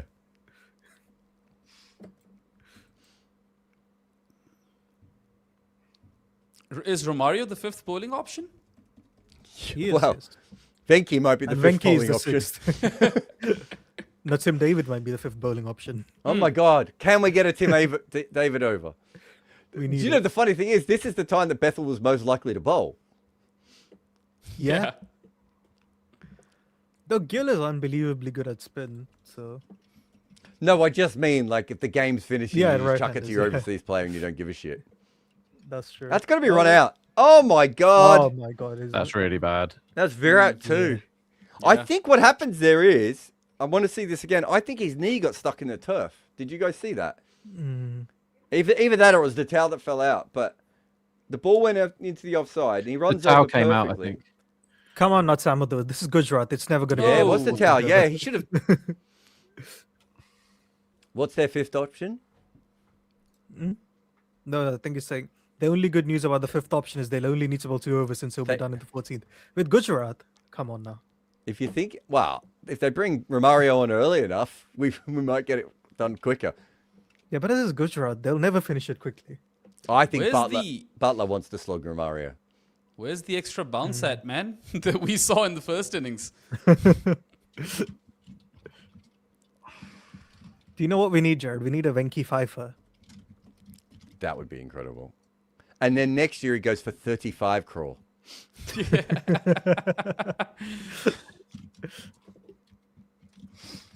He goes for 35 crawl and he pulls a Tyrone Henderson or Chris Morris and he just goes, I'm done. Thanks for having me. Will there be a 6 in this over is the big question. Who cares? No one cares about sixes anymore. They're dead to me. Yep, he gloved it. I mean, that could have been a reasonably big drop catch because you're exposing people that don't usually bat if you get Butler right now. They've made 3 errors. Overthrows, dropped catch, missed run-out chance. Yeah. Yeah. Jitter should Rob, be like, taking that. At what point do RCB try a high volatility over? 7. Isn't that like by design going to happen if Romario is the 5th bowler? Yeah, but I'm saying at what point do you get it? Do you bowl, for example, bowl half for a 3rd over, or do you bring Romario in the power play? I would, in this chase, I'm definitely bowling my good bowlers early because there's no way, even Gujarat aren't going to take this to the 20th over today. I'm mark my words. 19th. The only time I'm ever going to say that Oh, they're not going to take this deep. They're definitely going for the net run rate. I mean, Good on them. Yeah. Butler's just come down and Yeah. tried to slog this and missed it. Wasn't who'd even have close thought? to it. Is the only over they didn't look for intent for sixes Rob's over? Yeah, Yep. of course. I think The, so, um, yeah. This is high volatility Gujarat, and you never see that, do you? Never. No. Rob, what happens if there's a no ball, a single, and overthrows for 4? Do you still win that bet? No, Okay. you need a proper 6. So Pridley's Um, asking, is just bowl Kohli and Tim David together? Right on fast. GT might try to hit them for 50 and get out. Fast is a bit of a stretch there. But why sub Bethell out? Anyone have any ideas? Best fielder and can bowl a bit? We did say that. I thought it was a bit odd as well, yeah. Devdutt could have gone out. Yeah, that makes more sense, doesn't it? Tim David could have gone out. Yeah. Well, no, because you need his bowling too. If you're defending 15, would you bring on Bethell or David? What out. Oh, that's a Oh, he's wicket. got him. Oh, my wow. God. Kohli's pumped. Kohli's taken the catch, thrown the ball into the surface to damage it, which not ideal. But that was smashed straight to cover. He ends up with 43 of 18 after being 35 of 10. I mean, they've already gotten 70% of the batting lineup out. Yeah. They're basically all out. Yeah, if they get Butler, who knows what the heck will happen here. What could Rahul Tawatia do to a chase like this? Rob said before, they're not going to take it to the 20th over. If any He'd be, man 15 could. of 30, and then he'd try to hit. I'm going to pop out, guys. I'll be back in a bit. Cool. Now, if you think about it, those errors in the field, they could be more costly. Like Butler was a goner. Gill was gone. Imagine Butler's gone as well. And then you have all those people that none of us trust. Yeah. Who do they send now? Are they still going to send try and get the Rashid? net run rate, or do they think they might lose? This is where you send Rashid Khan if you want your net run rate. Go blast this over right now. Yeah. I would bowl Bhuvi out. I would keep. I would. Yeah. The thing is, they're bowling Hazelwood again now, right? Yeah. And ordinarily, I would say you definitely do that, but he's 2 overs, none for 37. Yeah. I guess he might gets have to go at Washington. saved Hazelwood, but I'd give Bhuvi 4 on the trot. Yeah, you have to. Because I think why I not? wouldn't give Bhuvi a fourth. If Hoff gets Butler now, I wouldn't give Bhuvi a fourth. I'd delay it. If Butler is not out at the end of the power play, you have to give it to Bhuvi.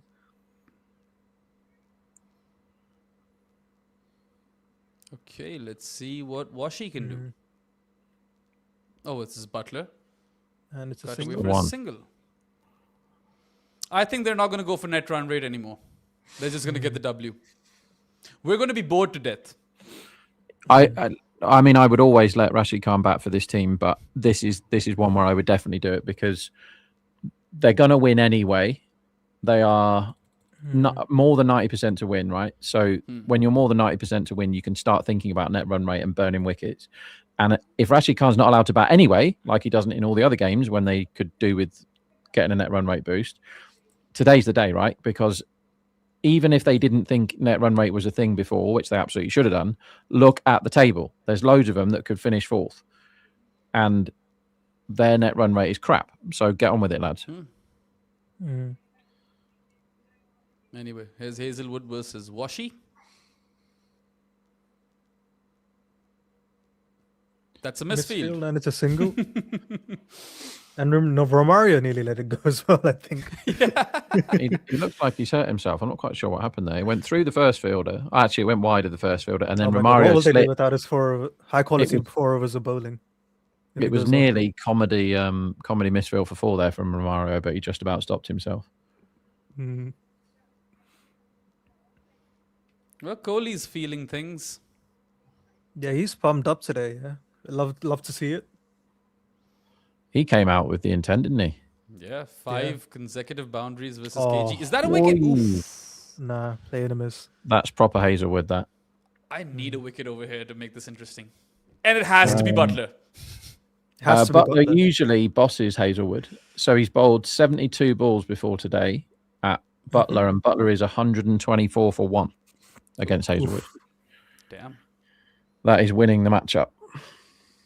I think that's probably the right line to Butler, just outside off. Yeah, Get definitely. him to fetch. Because he can't scoop, he has to walk away from it like Gill was doing earlier and slash it, and he doesn't do that very often, does he, Butler? Oh,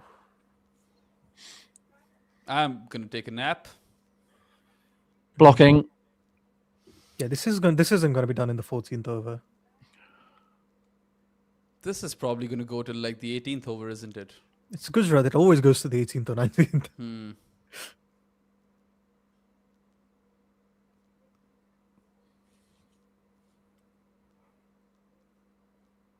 Come on, Hoff, get him out. I wonder if you asked Virat genuinely what percentage he thought they were to win now. I reckon he'd say 50. And they're like 10, Yeah.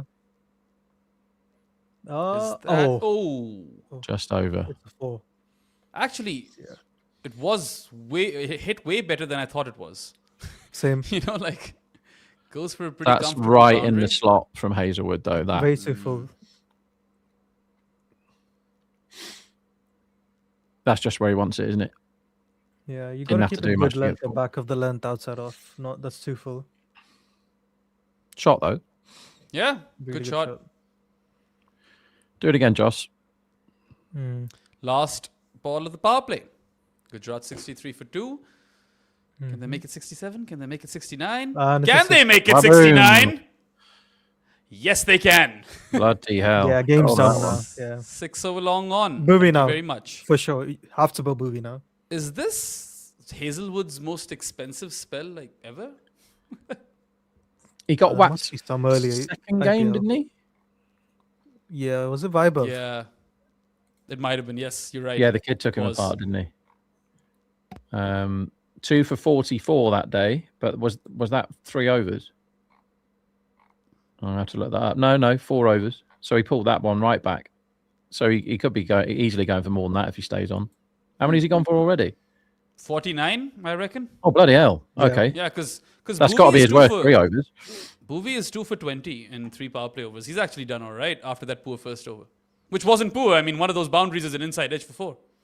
Last time he was like 3 for 10 after 3 overs. And Bhuvi was 3 for 6 or something. It's a stupid game, isn't it? Such a stupid sport. The cricket. 75 all-out game, Bhuvi was 3 for 5 in 3 power play overs, and Hazelwood was 3 for 8. Wowzers.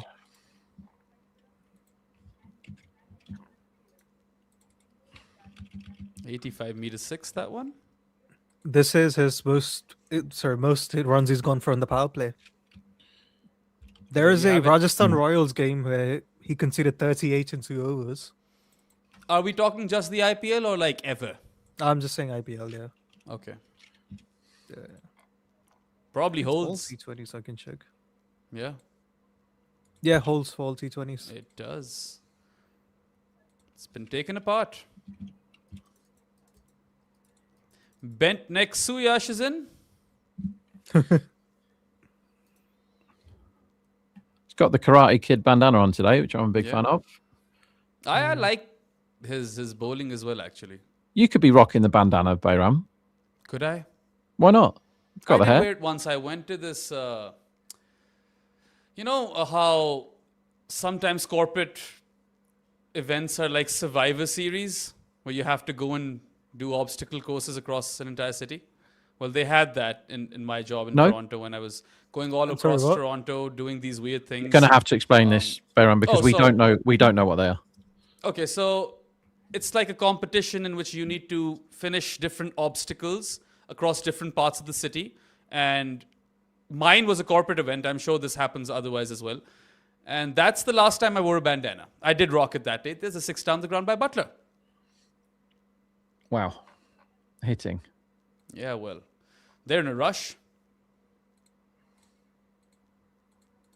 I'm happy that they haven't given up on the net run rate dream. For multiple reasons. One, that I want to be Absolutely off the right early. thing to do. That would also be nice. Yep. Drink a hot cup of coffee, maybe a good meal. Hopefully the, situation is fine as far as Zoran is concerned and he's not crying and asking for milk, and then you can properly relax. How many kids do you have, Rob? Losing again. It is a Another 6 one. more. That's a How many 6 what? more. Sorry, Bayram. Kids do you have? Just the one? Yeah, so I'm also thinking one and done. Yeah, our one never slept, so made the decision for us, really. So Ran sleeps all day, wakes up all night. It's just not ideal. But back-to-back sixes by Butler. It had to take me to praise Suyash for him to concede back-to-back sixes.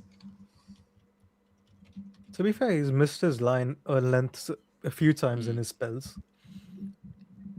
He hasn't really... he's gone full, which doesn't make sense versus Butler. Yeah. To be fair, going full in general doesn't make sense in the IPL these days. True. Single this time. I think Kuldeep might be my favorite. So whenever he's bowled like 5 to 7 meters, he's going at like 6 and over. Either side, it's like 15. So yeah, batters be ruthless, man. It is a baddest game these days. Although, the first game that I was on for, we got 75 all out. And, well, today we didn't hit 160. No, we did not. All right, Suyash, give me a wicket, buddy. Nope. They'll settle for the singles. So it's Krudel next now, right? I'd imagine. Yeah, probably. Either Krunal or Romario. Can't be Romario now, can it? They'll have to if they don't have another fifth bowler. At some point, it's inevitable.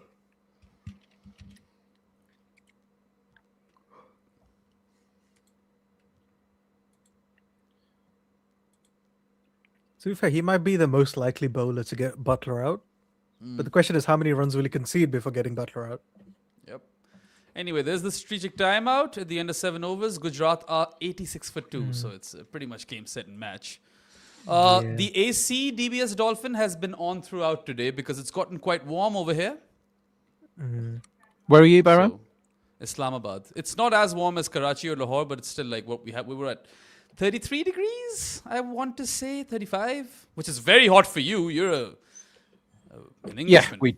We don't get these temperatures in Cheshire.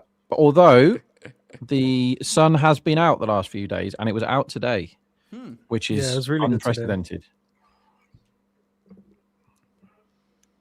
Okay, what do you guys usually do in these timeouts? No super Talk chat, shit. I bet normally, gamble, but there's nobody to bet now because the game's completely dead. You tell me, Rob, are Arsenal going to bottle it? Yeah, of course they are. They already have, really. They're going to get walloped in the... if they get there, they're going to get walloped in the Champions League final. I think that'll be really fun. Whoever it is will take them apart. But the thing about them is, if I was a fan, which I'm very not, but if I was a fan of them, I'd be so disappointed that they haven't tried to win it. They've just been desperate not to lose it. And I always want teams to lose that go out and just go, right, we're going to shut up shop and we're trying to nick the 1-0 and take the game. Like, sod that. Like, they got where they got because they were playing attacking and scoring goals and beating teams by playing better than them. Scoring goals off corners. And now it's just like long throws and corners and shut up shop at the back. It's really boring. I don't want anyone to win the league like that. And Varun has left us. You're a Liverpool fan, right? No. Oh. Varun left because we were talking about football. Who Tottenham, but I don't care. Oof. So I kind of gave up caring about football. We should end this conversation. 10 years ago? No, I genuinely think a lot of my friends are season ticket holders of Spurs, and they all hate me when we talk about football because I think it would be funny if Spurs went down. I think that'd be... So if Arsenal win nothing and Spurs go down, I think that's the optimum season as far as stuff being funny goes. It would be very, very funny. Your friends will enjoy the championship next season. In that stadium as well. It's arguably the best stadium in the whole world, and they could be playing against, Lincoln or whatever. Yep. Okay. Suyash is back. Thought Jared was back as well in between. Hazelwood just went for plenty today, man. It happens. Although he hasn't ever gone for this many. So there's that. Yeah, he just didn't land it the first 2 overs at all. And you would have thought it would have been helpful. I don't think he really likes people going after him, which tends to be the cheat code against a lot of these great bowlers, It's when you upset their lengths by coming after them. Yeah. Well, I like this from Patidar. He's gone back to Bhuvi. Fair enough. Yeah. Makes complete sense. And if Bhuvi doesn't get anything here, you have to go Krunal, Romario for purely for the fun of it. Because you played all your cards. If Bhuvi gets hit now, you played all your cards, and you have to just do stupid stuff and hope that something mad comes off. And if you're ever going to bowl Romario, it's when you're 100-1 to win the match. That's when you bowl him, not when the game's in the balance. And they bowled him when the game was in the balance in one of the games, and that didn't work very well, did it? He got David Millard. Yeah. Come on, Bhuvi. Give us a Butler wicket. Surely you can manage that. Oh, it's been clipped away for 4. No fielder there. Bloody damn. hell. Interesting. Well, I mean, that's a choice. Yeah. Butler is racing away, as are Gujarat. It's pretty one-sided. We've got a super chat, but I don't think anyone can bring this up for us because I'm not logged in, and I reckon you aren't either, Rob. I have no idea how to do anything. Has brought it up. Prithvi says, did you see Bayern versus PSG? What do you feel about Harry Kane as a Spurs fan, Rob? As somebody that likes sport, I absolutely love Harry Kane. I've got a good betting story about Harry Kane, actually. I did see the Bayern PSG match, and it was as fun as considering how shit the Premier League is now, because everyone is just to throw in corners or pass it around the back competition and roll around on the floor pretending you've been fouled. And I hate all of that. So I don't really watch Premier League anymore, but I do watch Champions League against good, when good teams are playing, and those two are both good teams. And they basically went, this is going to be a basketball game. Defense doesn't matter that much. Like, a lot of the defenders are amazing attackers in those two teams. And it's just like, let's go. And they went toe-to-toe, and at 5-2, they were dead and buried by them. But you're never dead and buried in a game like that. So they just kept coming and coming and coming. And what was it, 5-4 in the end? That's what you want to see, isn't it? And at one point, Bowled him. Bhuvi has his third. Well, there's a story. He's done all right, hasn't he? Sure has, yeah. Yeah. It was high intent, Joss, and he's just walked past one and got bowled round his legs. Yeah. Although, had he just stood there and clipped it, there was no fielder on the leg side, so could have been another 4. Yeah. Yeah, I think if that's a test match, he gets 4 runs, doesn't he? But Yeah. Bhuvi is now wearing that purple cap, isn't he? And Yeah, he is. And there was no Slaying like, them. shuffle, but I feel like Bhuvi having, won the purple cap, 10 years ago with the Sunrisers and potentially doing it again this season, that's a wonderful arc in itself. So Butler falls for 39 of 19. It was a good knock. yeah, very good. Gujarat are 3 down for 92 in 7.3 overs. Game has been done, but had they not made those errors in the field, I reckon there was a little bit in this contest.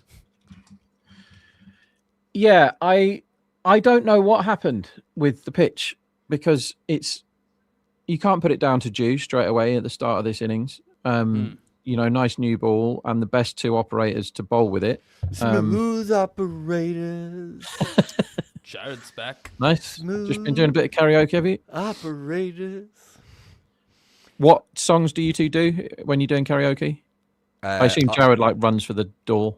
My name is. Dream on. Both very good songs. What's Dream On? Aerosmith. Ah. Yeah. Tell you what, the best use of that song of all time, Behram, do you know?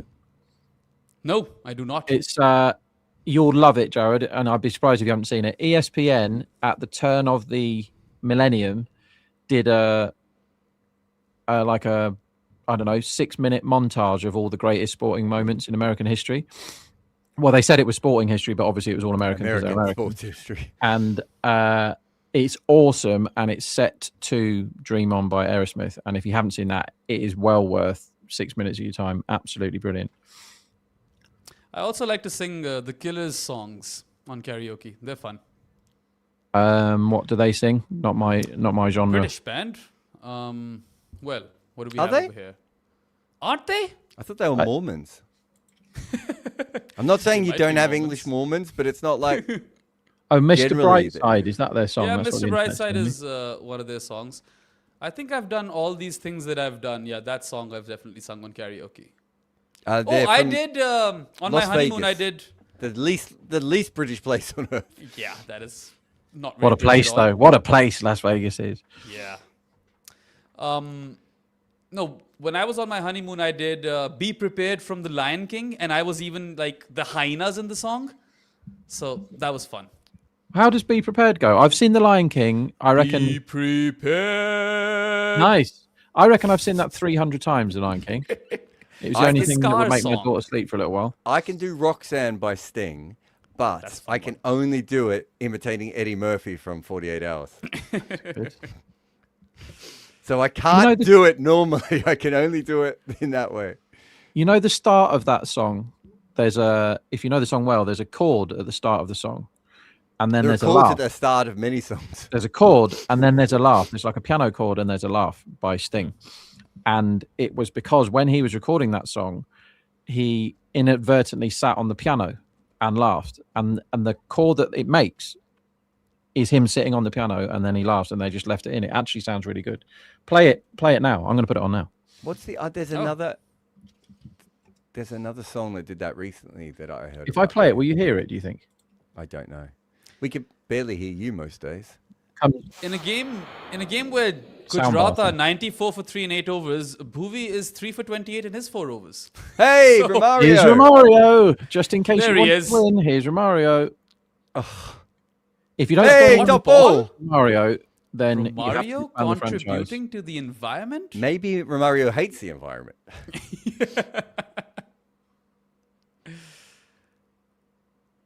Yeah, Arya Patel, you're right. Bhuvi did get Gill, Sai, and Butler. All 3 of Gujarat's batters. Wasn't it? I'm going to try and play Roxanne from my phone over the thing. But nowadays on the internet, you have to confirm 58 times that you can accept things, and then there's 9 adverts. So And then if you they don't have to score a boundary off this confirm that- over, I'm going home. You have to confirm that Do you're you- not a why? robot. Do you need money? I always need money if you want to send me some. Listen. Yeah, Oh, yeah, yeah, that? right. Yeah. That's him sitting on the piano and thinking it's funny. Which it is. And good point made by DBS Dolphin. We should be okay for the 5-second clip that we had there. Yeah. Unless Sting is gonna go all don't To be use my fair, laugh on your stream. Personal friend of Jared, P. Diddy, got in a fair bit of trouble with Sting, didn't he, for copyright strikes? Yeah, he did end up paying him a fortune. He pays him it's something mad, like it's more than 1,000 a day. Yeah, yeah. It's like $10K dollars a day, I think. It's a He has to pay ridiculous for, amount. It just keeps going on, doesn't it? Yeah, hang on. I'm definitely looking that up. $2,000 a day. Wow. In royalties. Sting confirmed this ongoing daily payment, which is slated for the rest of Puff Daddy's natural life, which, to be fair, is shorter now than it used to be. As are all of ours, to be fair. Yeah, two grand a day, 730 grand a year for nicking his song without asking. Yeah. And then Vanilla Ice just did it and said it wasn't the same song and got away with it, didn't he? I don't know, but I know the my wife was in a really famous choir for years, and Which choir? It's called the England Chamber Choir. I think that's it. ECC. Does that sound right? They've done soundtracks for movies and stuff, and Miriam's been involved with them for ages. And their main, I don't know if you call him conductor and composer, the guy that sort of set the choir up, quite often is the expert in those cases. So, like, he's taken me through some of the reasons he went in one direction or another direction on. Like I can't remember the song, but half of the really this one has slipped on the leg side, should have been caught, and instead his face is in the ground. It's a 6 instead. I was just about to say that Romario's over has gone for 2 runs, and well, he's conceded a 6. It would have been unfortunate for him if he didn't, though. Wouldn't it? Like, he would have felt uncomfortable. Yeah. Yeah. I mean, he was taking me through how the songs, like how he, like what he's looking for and stuff. It's fucking fascinating, the things that he's looking for and the things that he's not looking for, that you and I would be like, well, that sounds exactly the same. And it's like, well, no, because that's in this chord and that's in this chord. It's just that's played on a similar progression, but they're not the same. I go down rabbit holes a lot of an evening, you know, like late at night. I'll be going to bed and then I'll just think, well, I'm just going to put this song on or whatever. That is a really bad piece of fielding by Venki, who's not been the greatest impact sub ever. Was it a drop then? Yeah, of course. Yeah, he stood 5 yards in when he should be on the rope. The one I get obsessed with is the hip hop samples, like where they come from. Yeah. And it's like, here's this song from 1953 by Charles Aznavour, and they've taken 1.2 seconds of it, sped it up, and then cut it into this and cut it into that, and then turned it into the best song ever. But there's so much of it, and it fascinates me how the human brain can pick that stuff out and put it all together. But I waste hours and hours on it. Did you remember the Melbourne band, the Avalanches? I've heard of them, but I couldn't tell you what their entire album was random samples, but it wasn't just from music. Like, it was from old sitcoms and movies and whatever. And everything. It took the record company thought it was the best thing ever, and I think it was like a huge hit, so they did well. But it took so long to legally clear this album because every single track was not there. Like, every single part of every track was not theirs. Well, that's hip hop, really, but it absolutely fascinates me. I'm not like a Billie Eilish fan. Like, I've heard some of her songs, but I've seen her brother talk about how he's put the songs together, and like just watching him do it, I love that. There used to be a guy, I don't know if he's still big, but he was on TikTok, and he would go out in the street and just get people to shout things into microphones and stuff and make incredible dance music from them. I was like, the skill to be able to do that is ridiculous. There's a guy, he's dead now. There's a guy called Jay Dilla who was a really big hip hop producer. He did stuff for Farside, and he worked with Tribe Called Quest and all those. His back catalogue is stonking.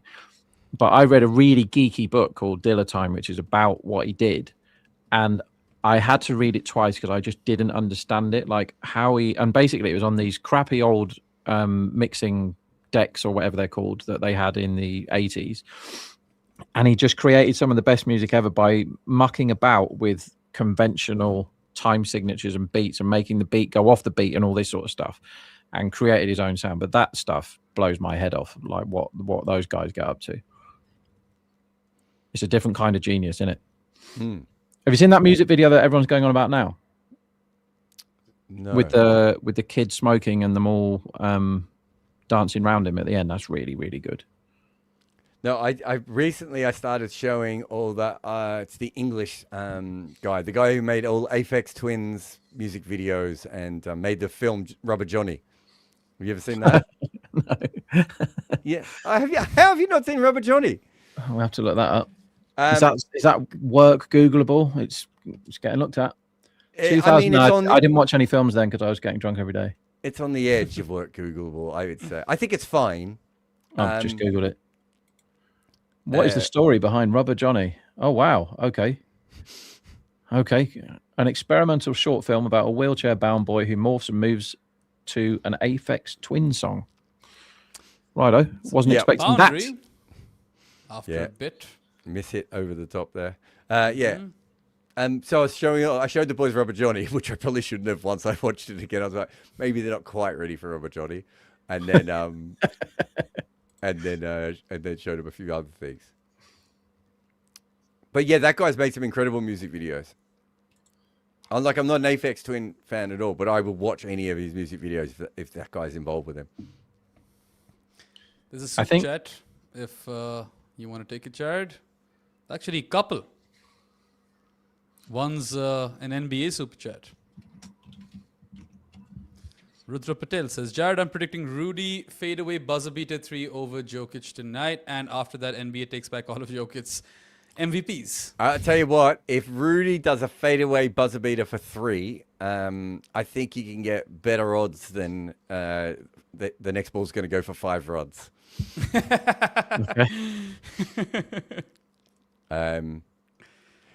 It's funny how sports narratives go. So, I don't know if you guys know, we did the Most Improved Player Award, and we did it over a 3-year period. So 3 years and 3 years. Hang on, let me guess.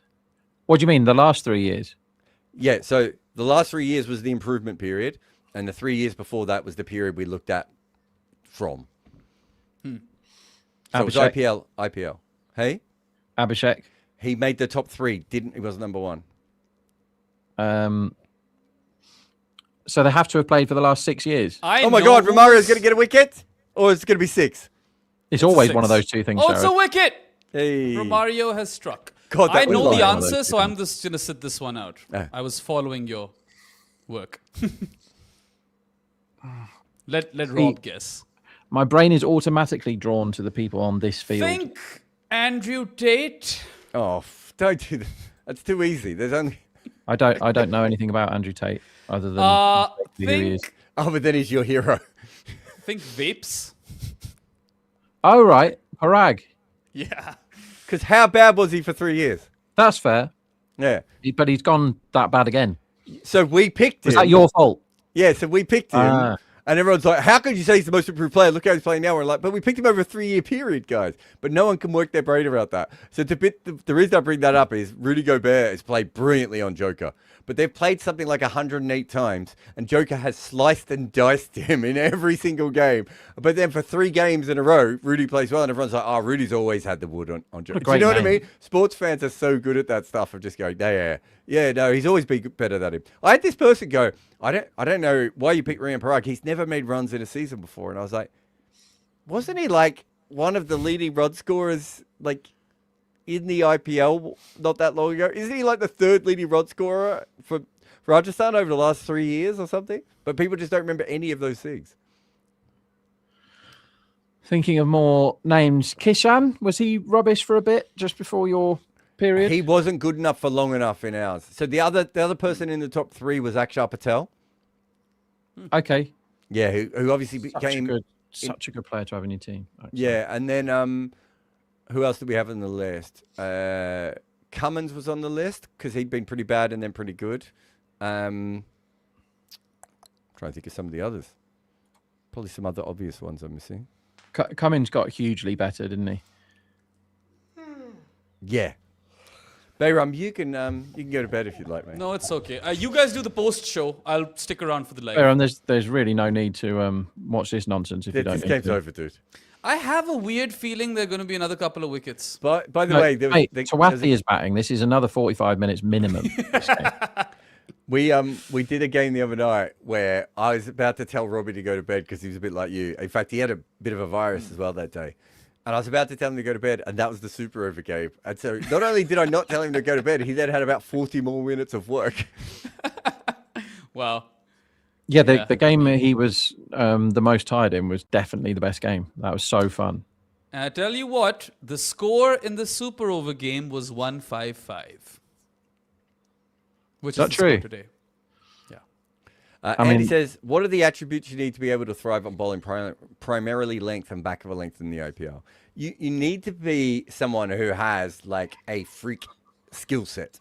So in Hazelwood's case, it's bowling 88 miles an hour at 6'5", right? And being accurate with it, right? Or Rabada, so it's your best delivery and the energy you get off the pitch rushes everyone all the time. If you're Boovy, Romario's on fire. Come on, give it. Give it, umpire! Give the man a wicket. He hasn't. Review it, Rajat. That's out. That's out.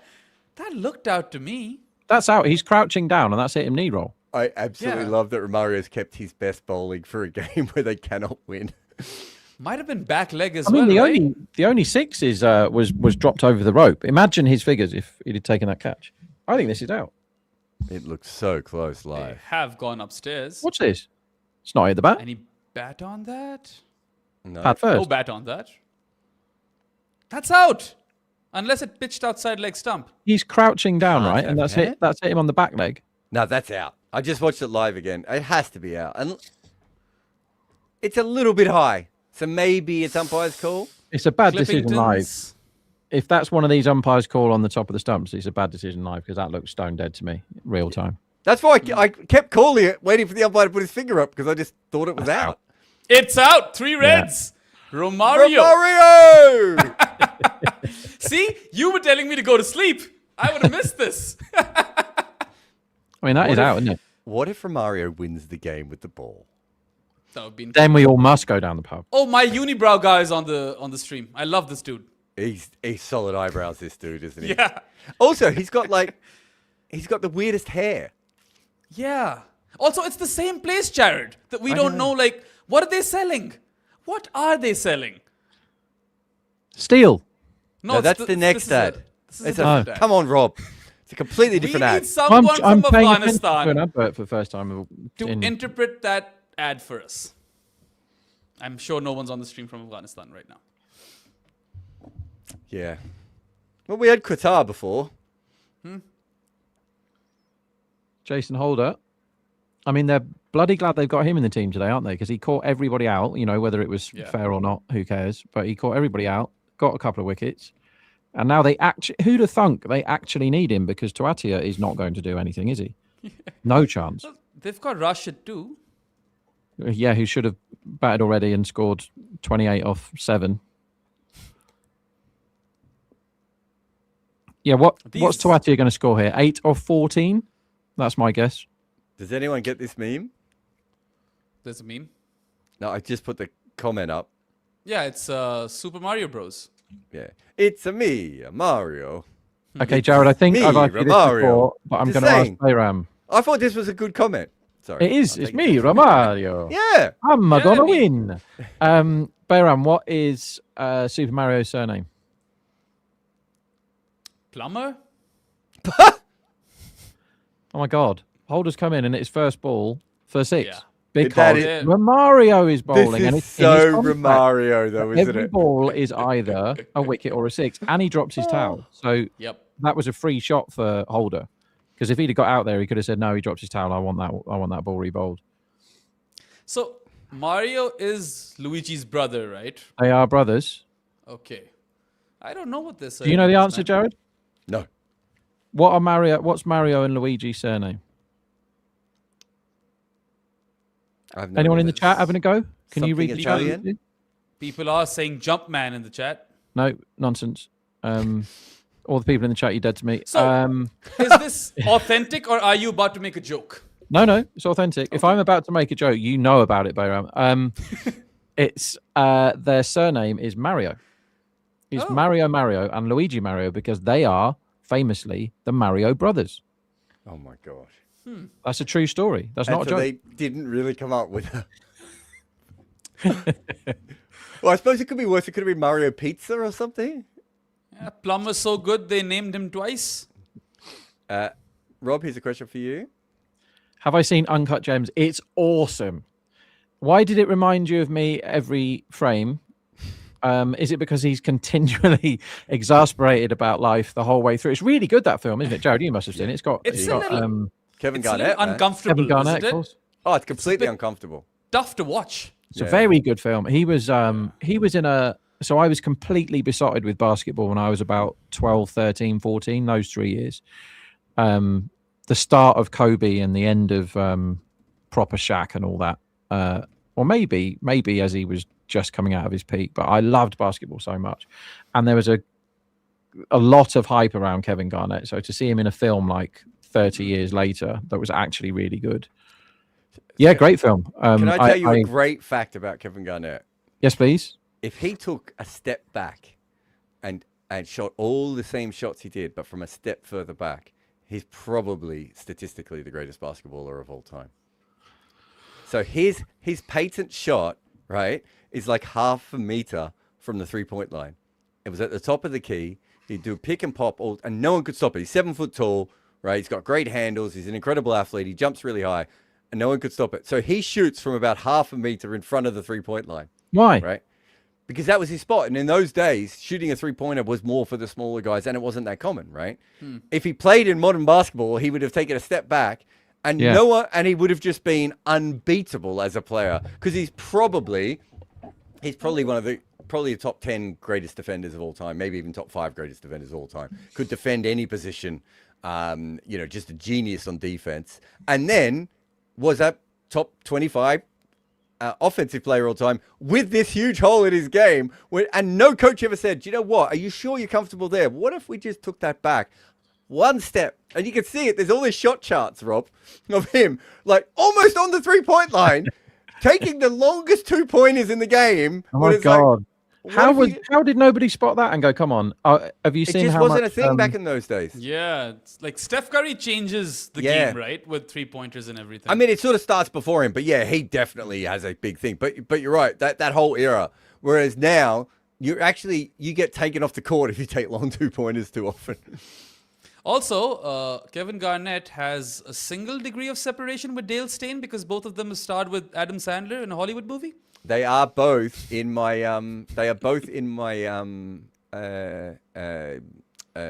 long project, which hasn't come out yet, where I am rating the talent of every single athlete in an Adam Sandler movie. So I've got a whole thing. It's about there's 37 of them, I think, guys. 37 athletes have been in Adam Sandler films. And I'm rating them all to see who is the greatest athlete who's ever been in an Adam Sandler film. And Dale Steyn is not as high as I thought he was going to be. Hang on, wait a minute. Whoa. Well, it's all the golfers now, isn't it, after Happy Gilmore 2? Yeah. To be honest, Jack Nicklaus in that? No, I've got a feeling he is. Lee Trevino's in it. Isn't Jack Nicklaus sat down when they're all in that room? He might be in the second one, yeah. Having for dinner. You have to be more than a walk-on cameo, though. You have to have been some kind of a part or a multiple gags. I'm okay with Lee Trevino being 2 gags in Happy Gilmore separated, and I'm okay with Serena Williams in that. But I have been quite harsh on the golfers, Rob, because there's so many of them. Yeah, that's fair. Also, like, golf is kind of skewed, no? For the longest time, like, you had a couple of people just dominating. Like, there was Tiger, then there was Rory. I wouldn't say Rory's dominated golf. He's won, what now, 5, 6 of the big uns, but that's over a lot of years. That's over 20 years or something. And there's 4 big uns every year. Tiger dominated it. He was killing everybody. I did not know the Dale Steyn thing, by the way. What? Now? You learned today? I've learned this second, and What the fuck? Shall I It's tell a you pretty why? fun movie. I tell you why. It's because one of the very first lines on the contract when I got together with my now wife was, I will never, for any reason, under any circumstances, watch a romantic comedy. It will never happen. I will never watch one. It's not for me. I saw 10 minutes of one once and I wanted to kill myself. And I've just seen it's in a romantic comedy, so I never would have come across that ever. So I'm quite... And he bowled to him, it says here. Yep. Yeah. And I'm with you also- on rom-coms, but like Adam Sandler rom-coms are a bit different, no? Adam Sandler rom-coms are barely rom-coms. I've seen Yeah. a scene. I saw a scene where what's his name? Dead guy in New York, with loads of drugs around him. Seymour Hoffman. He plays basketball in a rom-com, and the clip from that I've seen, it's really, really good. Ben Stiller's in it, and he plays basketball for like 5 minutes, and he's absolutely terrible. It reminded me of Michael Scott when they played basketball in The Office. It's really, really funny. So you guys might have missed this, but Tivati has scored back-to-back boundaries. Yeah, that I has don't happened. believe it happened, Behram. So I'm just not Also, taking it in. how big are pressure cookers in Afghanistan? Like, they've got multiple ads on them. You know, I like, love that when you find like a thing that you would never see advertised, and the other country is just obsessed with it. Is this a pressure Actually- cooker? Is it? See, I just don't take adverts in. Oh So wow. Rob, not only does Dale Steyn bowl to Adam Sandler in the movie, but Adam Sandler sledges him about his bowling. Why has no one ever sent me that link? Yeah, I found about it, and like me and my friends grew up watching Adam Sandler stuff, and like I didn't see the movie either. I skipped that movie, and then suddenly I saw a tweet that he put up with, I don't even know if it was with Adam Sandler and one of the other main co-stars who's in all the Sandler films, and I was like, what the fuck is this tweet? The film is I set watched in that. South Africa, and in that film, I'm pretty sure Shaq is in it as well. I think it's Shaq and Dale Steyn in that one. Do you pretty know? sure, yeah. Shaq is not even Shaq in the movie. He's just playing a character, I think. Yeah, no, definitely. Yeah. I think Shaq might be in a couple of Sandler films as well. He's been about in comedy, Shaq, for sure. But it's He was crazy big how in- how many athletes have been in Sandler films. Like John McEnroe has a huge role in anger management, right? Yeah. It's because he loves sport, doesn't he? Yeah. Sandler absolutely loves it. The basketball film that he did, that's really good. What's Yeah. It's that a really called? good movie. It's really good. Hustle? Hustle. Yeah, something like that. It is called Hustle. That's Quality also got a film. cricket bat in it, by the way. Oh, does Yes, it has. Yeah, it has. In Spain. That's a really good film. Yeah. Spanish cricket cricket new bat. stuff. Cricket. Do you know what the Spanish word for cricket is? Cricket. No. I think it's grillo. Okay.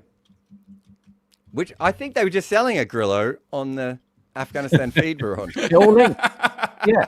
So it's cricket. as Mario's in- on fire here, by the way. Just a huge Romario's dipping Yorker. Killing it.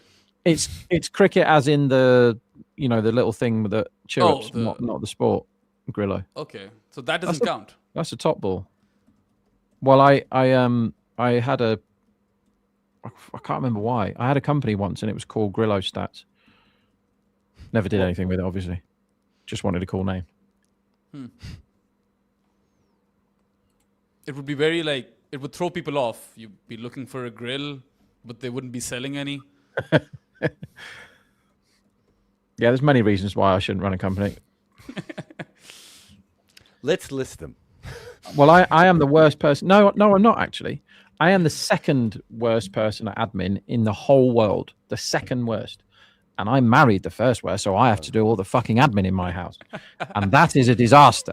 That is a full disaster. We've got piles of bills that never, ever get looked at. We've got really important documents that never get opened. Everything gets thrown in the bin, and we just wait for all our chickens to come home to roost, and sometimes they do.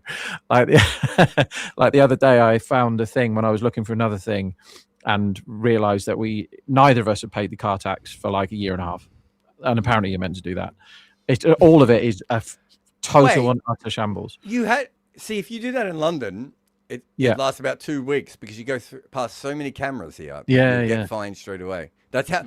I'm not going to lie. A couple of times, that's how we found out we haven't paid ours. It's because when we moved, we never told anyone. So like when you move house, you're meant to fill in forms and stuff. I don't even know where the form is that says we own our house. Like that's how bad we are. We're absolutely Damn. dreadful. And I love it when we come across the people that are like super admin people, like real keynos, because we destroy them by these conversations. That they're like, oh, we pay the thing, and we're like, I don't even know what that thing is that you're paying every month. I've got no idea what it is. If this ball isn't a boundary, I'm going home. Although it is the 13th over, you see. So Romario bowls the 13th over, and no runs come from it. Yep. Surely this is a 6. It's a 4, isn't it? Nope. It's No. gonna be like 2. It's gone for 5 off and over. Romario That was Sheffield. dropped, wasn't it? Was it? No. Or was it just misfielded? Oh, maybe. Um, Maybe. The Jitesh doesn't 13th know. over is the one with no runs. The 12th over is the Yeah, one yeah. with runs. Yeah. So What's the Romario. super chat that we just got? It's Fits in another that. Adam Sandler super chat. Yes, it is. Prithvi says Adam Sandler has it all figured out. Get your favorite athletes, your friends, and go to a resort/holiday/cruise and film it right off your holidays. He does film with the same goddamn crew over and over again, so you do have a point over there. Also, No, have but you- what he's saying is, like, he shoots films in Hawaii, in South Africa, and all these different. Like, he has worked out the idea there. have you and seen his girlfriends in all of them as well? By the way. Well, there's a whole film now, and all the cast is like nepo babies. No? Yeah, there's a heap. I know it's his daughter. I think is the star of it. Yeah. Scorsese's daughter is in it. I'm trying to think of some of the others. But there's a few. I don't know what it's called. The nepo baby film. It should be called the Nepo Baby film. Oh wow. Okay, I'm looking at a list of the girlfriends he's had in films, like the love interest. Right? Haven't seen any of these. obviously. Aniston Barrymore Kate about Beckin- 5 times each. Yeah? Kate Barrymore at Beckinsale. least 10 times. Yeah, that's Click. Kate Beckinsale. Click was a fantastic... I cried at the end of Click. Oh, shut up, we're- Bayram. Bayram, we're on air. We're on air. Shut up. Veronica Vaughan, who looks quite nice. Don't know who that is. Roxanne Chase Feder. Never heard of her. These just names. We only know Kate Beckinsale, Rob. I'm reading the out what- the character name. Salma Hayek, well played. I think that'd be up there with my number one choice if I was choosing even though she's like 60 or whatever now. Jennifer Aniston. This is pretty good effort. Julie Bowen. I know that is. Jessica Biel. Drew Julie Barrymore, Bowen is Rose the Byrne, modern family girl. Winona Ryder. Brooklyn Decker. Yeah, he knows what he's doing, doesn't he? He knows what he's up to here, Sandler. It's going to get us cancelled, Jared. And he just wanders around in his like basketball shorts, doesn't he? And playing Yeah. as much. Oh, I met him. He plays pickup games with random people, doesn't Yeah, he? what a I legend. bumped into Adam Sandler on Pride in Toronto.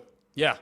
And he was biking very casually in that same attire, big ass basketball shorts and a very sort of baggy collared polo. That was his look. And we shared a moment. We took a picture. He's been talking about it non-stop since. What did you say to him, Barrow? I said, hey, Adam, verbatim, Good I one. said, Good one. I thought that if I ever Strong met you, I would start. totally freak out and have a big fanboy moment, but here we are. And he was like, you're doing all right, buddy. You should have said, "You can do it." You can do it. Okay, so these are the people from this new Netflix TV show. So Adam Sandler's daughter, Laura Dern's daughter, Eddie Murphy's daughter. There's another one I don't know. Martin Scorsese's daughter, Chris Rock's daughter, all in one show. Blimey. That's crazy, isn't it? Okay, so this is a good one. So Bart says, what is the bigger humble brag for Stain? Timid cricketer in blended or novice cricketer had to be taught how to bowl in New York City? Do you guys know about this? I love that. I I do love absolutely that. love it because he played that perfect, didn't he, Dale Stone? Absolutely I think- perfect. So for those New who York don't know, wins. there was a World Cup sort of theme thing in the city, and Dale went up to it, and the guy said he could show Dale how to bowl, and he just played with it and went with it. And to be fair, this is what I love. He actually bowls a pretty good delivery, and the guy doesn't even blink. He's like, "Yeah, that's not too bad." But he's so humble and like normal. Whereas imagine if Kevin Peterson was in that situation. Imagine what he would have done there. We're all imagining it and everyone's gone quiet because it's Yeah. hell. No, we're all imagining Bayram crying at the end of Click. Damn, Sandeep, you cried as well. So Wait a minute. Wait a minute. I'll tell you the story. I was 12 years old, and we were visiting the States. We went to the theater to watch Click, and that moment in the end where he's dying and he shows the Speedo guy his finger, I thought that was very emotional. Shut up, Bayram. So it says here. Well, hang on. It says here that the film is basically about a guy who has a remote control and can control the world with it. Yeah. Jesus Christ. Have you guys seen? You've seen Happy Gilmore 2, Rob? Seen what? I haven't You've seen seen Happy Happy Gilmore Gilmore 2. 2. Not yet. Yeah. What I thought, Quite liked spoilers it. to everyone, but it's been out for 5 years. Get over it. When I saw Happy Gilmore 2, I was like, so Julia Bowen wasn't that famous when they made Happy Gilmore, right? She goes on to be in Modern Family and becomes incredibly famous. And then in Happy Gilmore 2, I've never seen a movie rush to kill off a character quicker than they did her character. Like, it was just like, wait, the movie's not even started yet. They've already killed his wife. And it reminded me of when Newt was killed in Alien 3.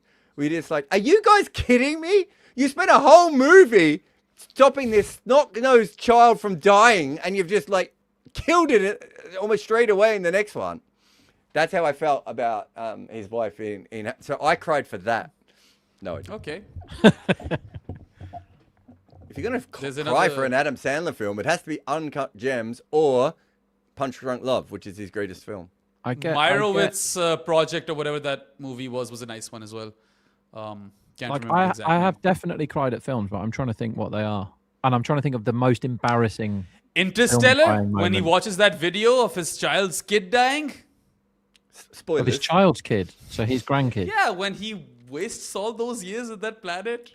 What about the start of Up? Because that doesn't affect me that at all. got me. And everyone blubbers around me, and I'm like, okay. I don't think that the first time I saw that got me a bit emotional. Yeah. What about Mufasa? No, I couldn't be asked with that. No, never. It's a fucking cartoon cat, mate. I'm not going to start crying over that. John Wick 2 gets me. I haven't watched any of the John Wick when movies. What? Nope. Sorry, I reacted really strong to that. It's a Oh, no, wicket. John. They're collapsing. Massive sticks. He's just been caught on the rope. Yep. He was just cruising to the man of the match award there, Jason Holder, and now he's going to have to get it later instead. Still probably him, right? Like, yeah. 3 catches and then what? 2 for 29? I think when Mickey died in Rocky 3, I was quite upset as a youngster. I was quite a big fan of Mickey. You know, that movie, the Johnny Depp movie on cocaine, what's the name? Blow. All of them. Oh. Blow had a really sad ending, man. I think I cried at the end of Blow. I don't remember, boy. I don't remember. I've seen it, but I don't remember. Unibrow's back. Unibrow is back. Unibro is back. Is he advertising Tombola? You're making me watch adverts now, you bastard. What I love about this ad, I wish we could show these ads on air. What I love about the ad is the way they just turn the lights off on him. Yeah. He's trying to present something, right? He's still in the chair and Yeah, they just turn he's the like lights this. on. Then Super Cola advert. Okay, Which let's is take the these second super best chats. cola ad. There's one from Bot that I cannot find. Here's a good one. The human centipede should make Rob cry. I saw a different bit of the reasons. first one and I didn't want to watch any of the sequels. Have we talked about this, Rob? Have you seen The Room? Yeah. I've seen The Room. You mean the bad movie? Yes. The actual not- bad movie, not the movie on the bad movie. Yeah, you've seen it, Bayram. Yeah. Yeah. I got to take Rob to see it. Oh, no. I thought you meant The Room as in the one with the, what's her name? The girl in it and No. they're trapped in the room. No, there's What's her the name? worst Bridget movie ever Marsden? made is called The Room. The worst, did you say? Yep. It is official. Oh, no, it says it's a romantic drama, Jared. I'm not It is watching not it. a It's romance. not. It is doesn't- not It doesn't anything. matter what it it does not says have about a it. genre. It is genre free. I thought I sent you some of the clips from it. Don't know. I must have thought about it. And I was thinking of Brie Larson Room, it's called. It which is is quite not good. like the Brie Larson movie. If I Bayram, ever have you do seen? meet- Have you seen Plan 9 from Outer Space? No. Plan 9 from Outer Space that was the original worst movie ever made. Oh. And it's got so many scenes of like a guy with a cop with a gun scratching his face with a gun. And it's got scenes where like they rush from one thing and they're in the dark, and then they get to the location and the sun's out. Here we go. Ali's in. Donation for Rob to watch. Don't worry, I'm going to take Rob to watch a room. And for those who don't know, the guy who made the room comes to London about 3 times a year to show the room. And I've met him. And I will make sure that Rob not only meets him, but watches the movie. And Ali, I will use your money to buy Rob plastic spoons to throw at the screen. Thank you very much for that. There's another super chat by Vivek. We missed it. Oh. He says, predict your top 4 with positions with 60% done. Are you talking about the IPL? I'm top 4 teams. Yeah. I'm going to stick to the top 4 that we have already. Yeah, I think it's really hard for the top 4 not to go through. That's why we want a Gujarat to win today, but it's still really hard for them not to go through. Yep. I don't know. Okay, Bart's back with another super chat. Petition to reboot the 84 Bodyline series. Bring back Weaving, Sweet, and Holt. Portray Bradman the admin during WSC. Larwood ironically living in Oz. Who'd play Packer?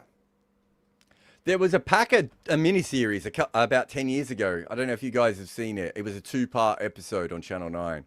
And the guy that got to play Packer was a really good actor who never quite made it in Hollywood, but he's a well-known Australian actor. And he just nails this role. And I don't know if anyone's ever done a supercut of him just swearing in that movie, but it would be one of the most epic things because, you know, Packer was famous for just his incredible ability to swear. You know, Packer's a bit like me. He has the ability to swear 3 times in a sentence without need. And by the end, you've forgotten what he's talking about because there's so many extra swear words fit in. And Packer's got that as well. And that guy does that. It's a really, really good movie. I don't think Bradman's in it. I think Bradman is... They're always talking about Bradman in it, but he's not in it. There's a great scene where they recreate the bit where Lily tries to retire and Ian Chappell goes, fine, we don't need balding medium pacers anyway. And Lily just hits him. and the reason I love that scene is because I was in the press box early in my career and Chappelli was behind me. And I suddenly heard him say, hello, balding medium pacer. And we're at the Wacker, and obviously Lily had called him, and I was like, I can't believe I'm here for this. And then I turned around and I smashed Chappelli.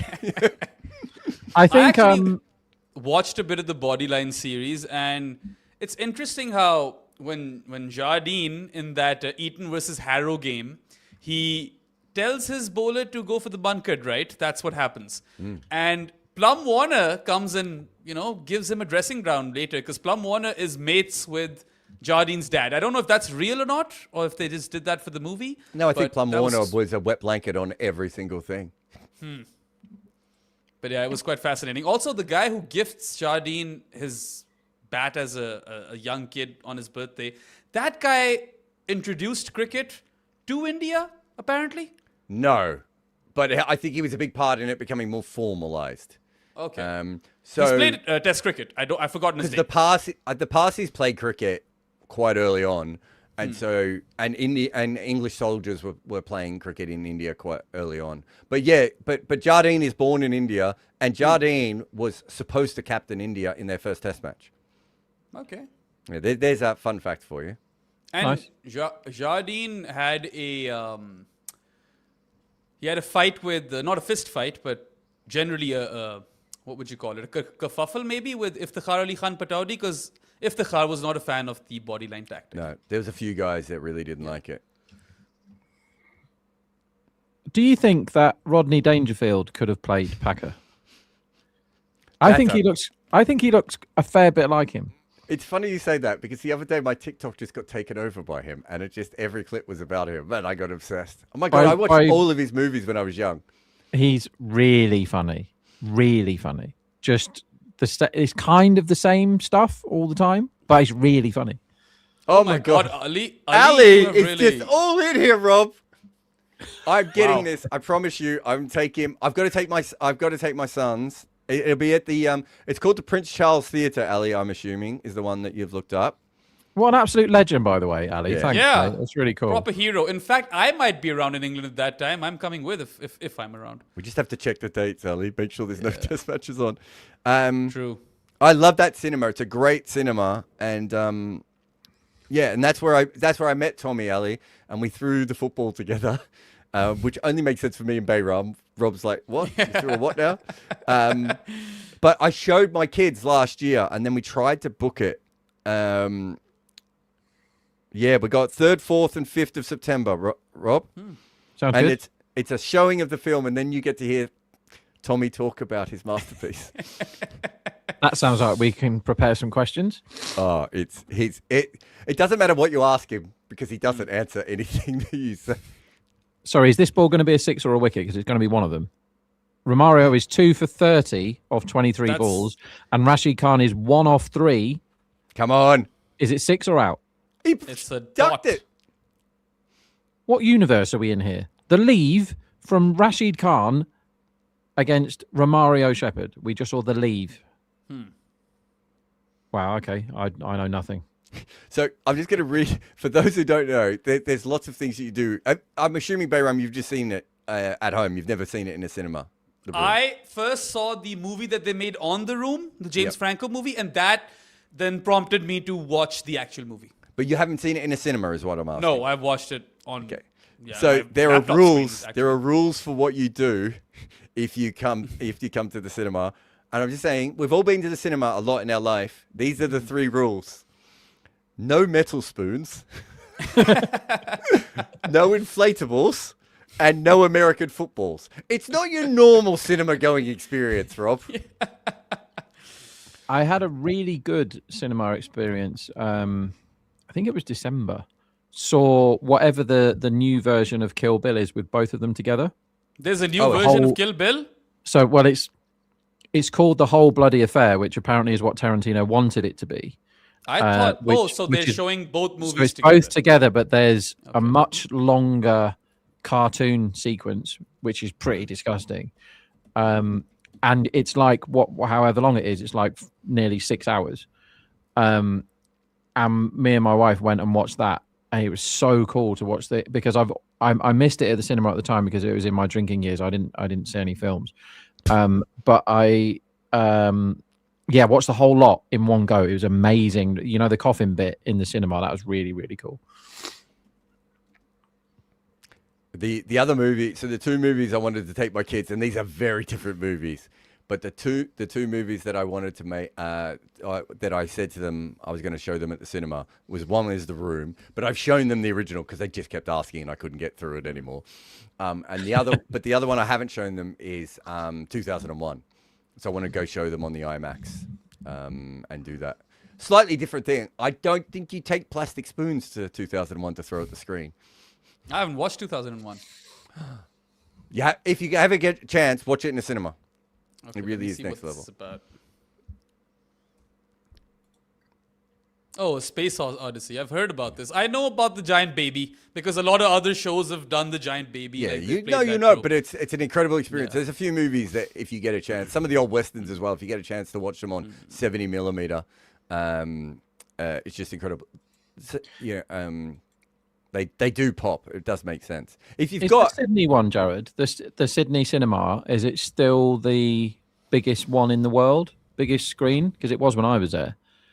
The IMAX, and it was like I back don't when think it is because 3D was a thing. So what Ashes did we beat you? 2011 over there. Yeah.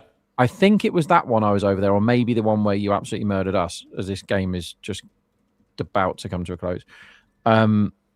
And me and my mate were like, well, we might as well go to the cinema because it's over the road and it's apparently the biggest screen in the world and it's showing a 3D film and whatever.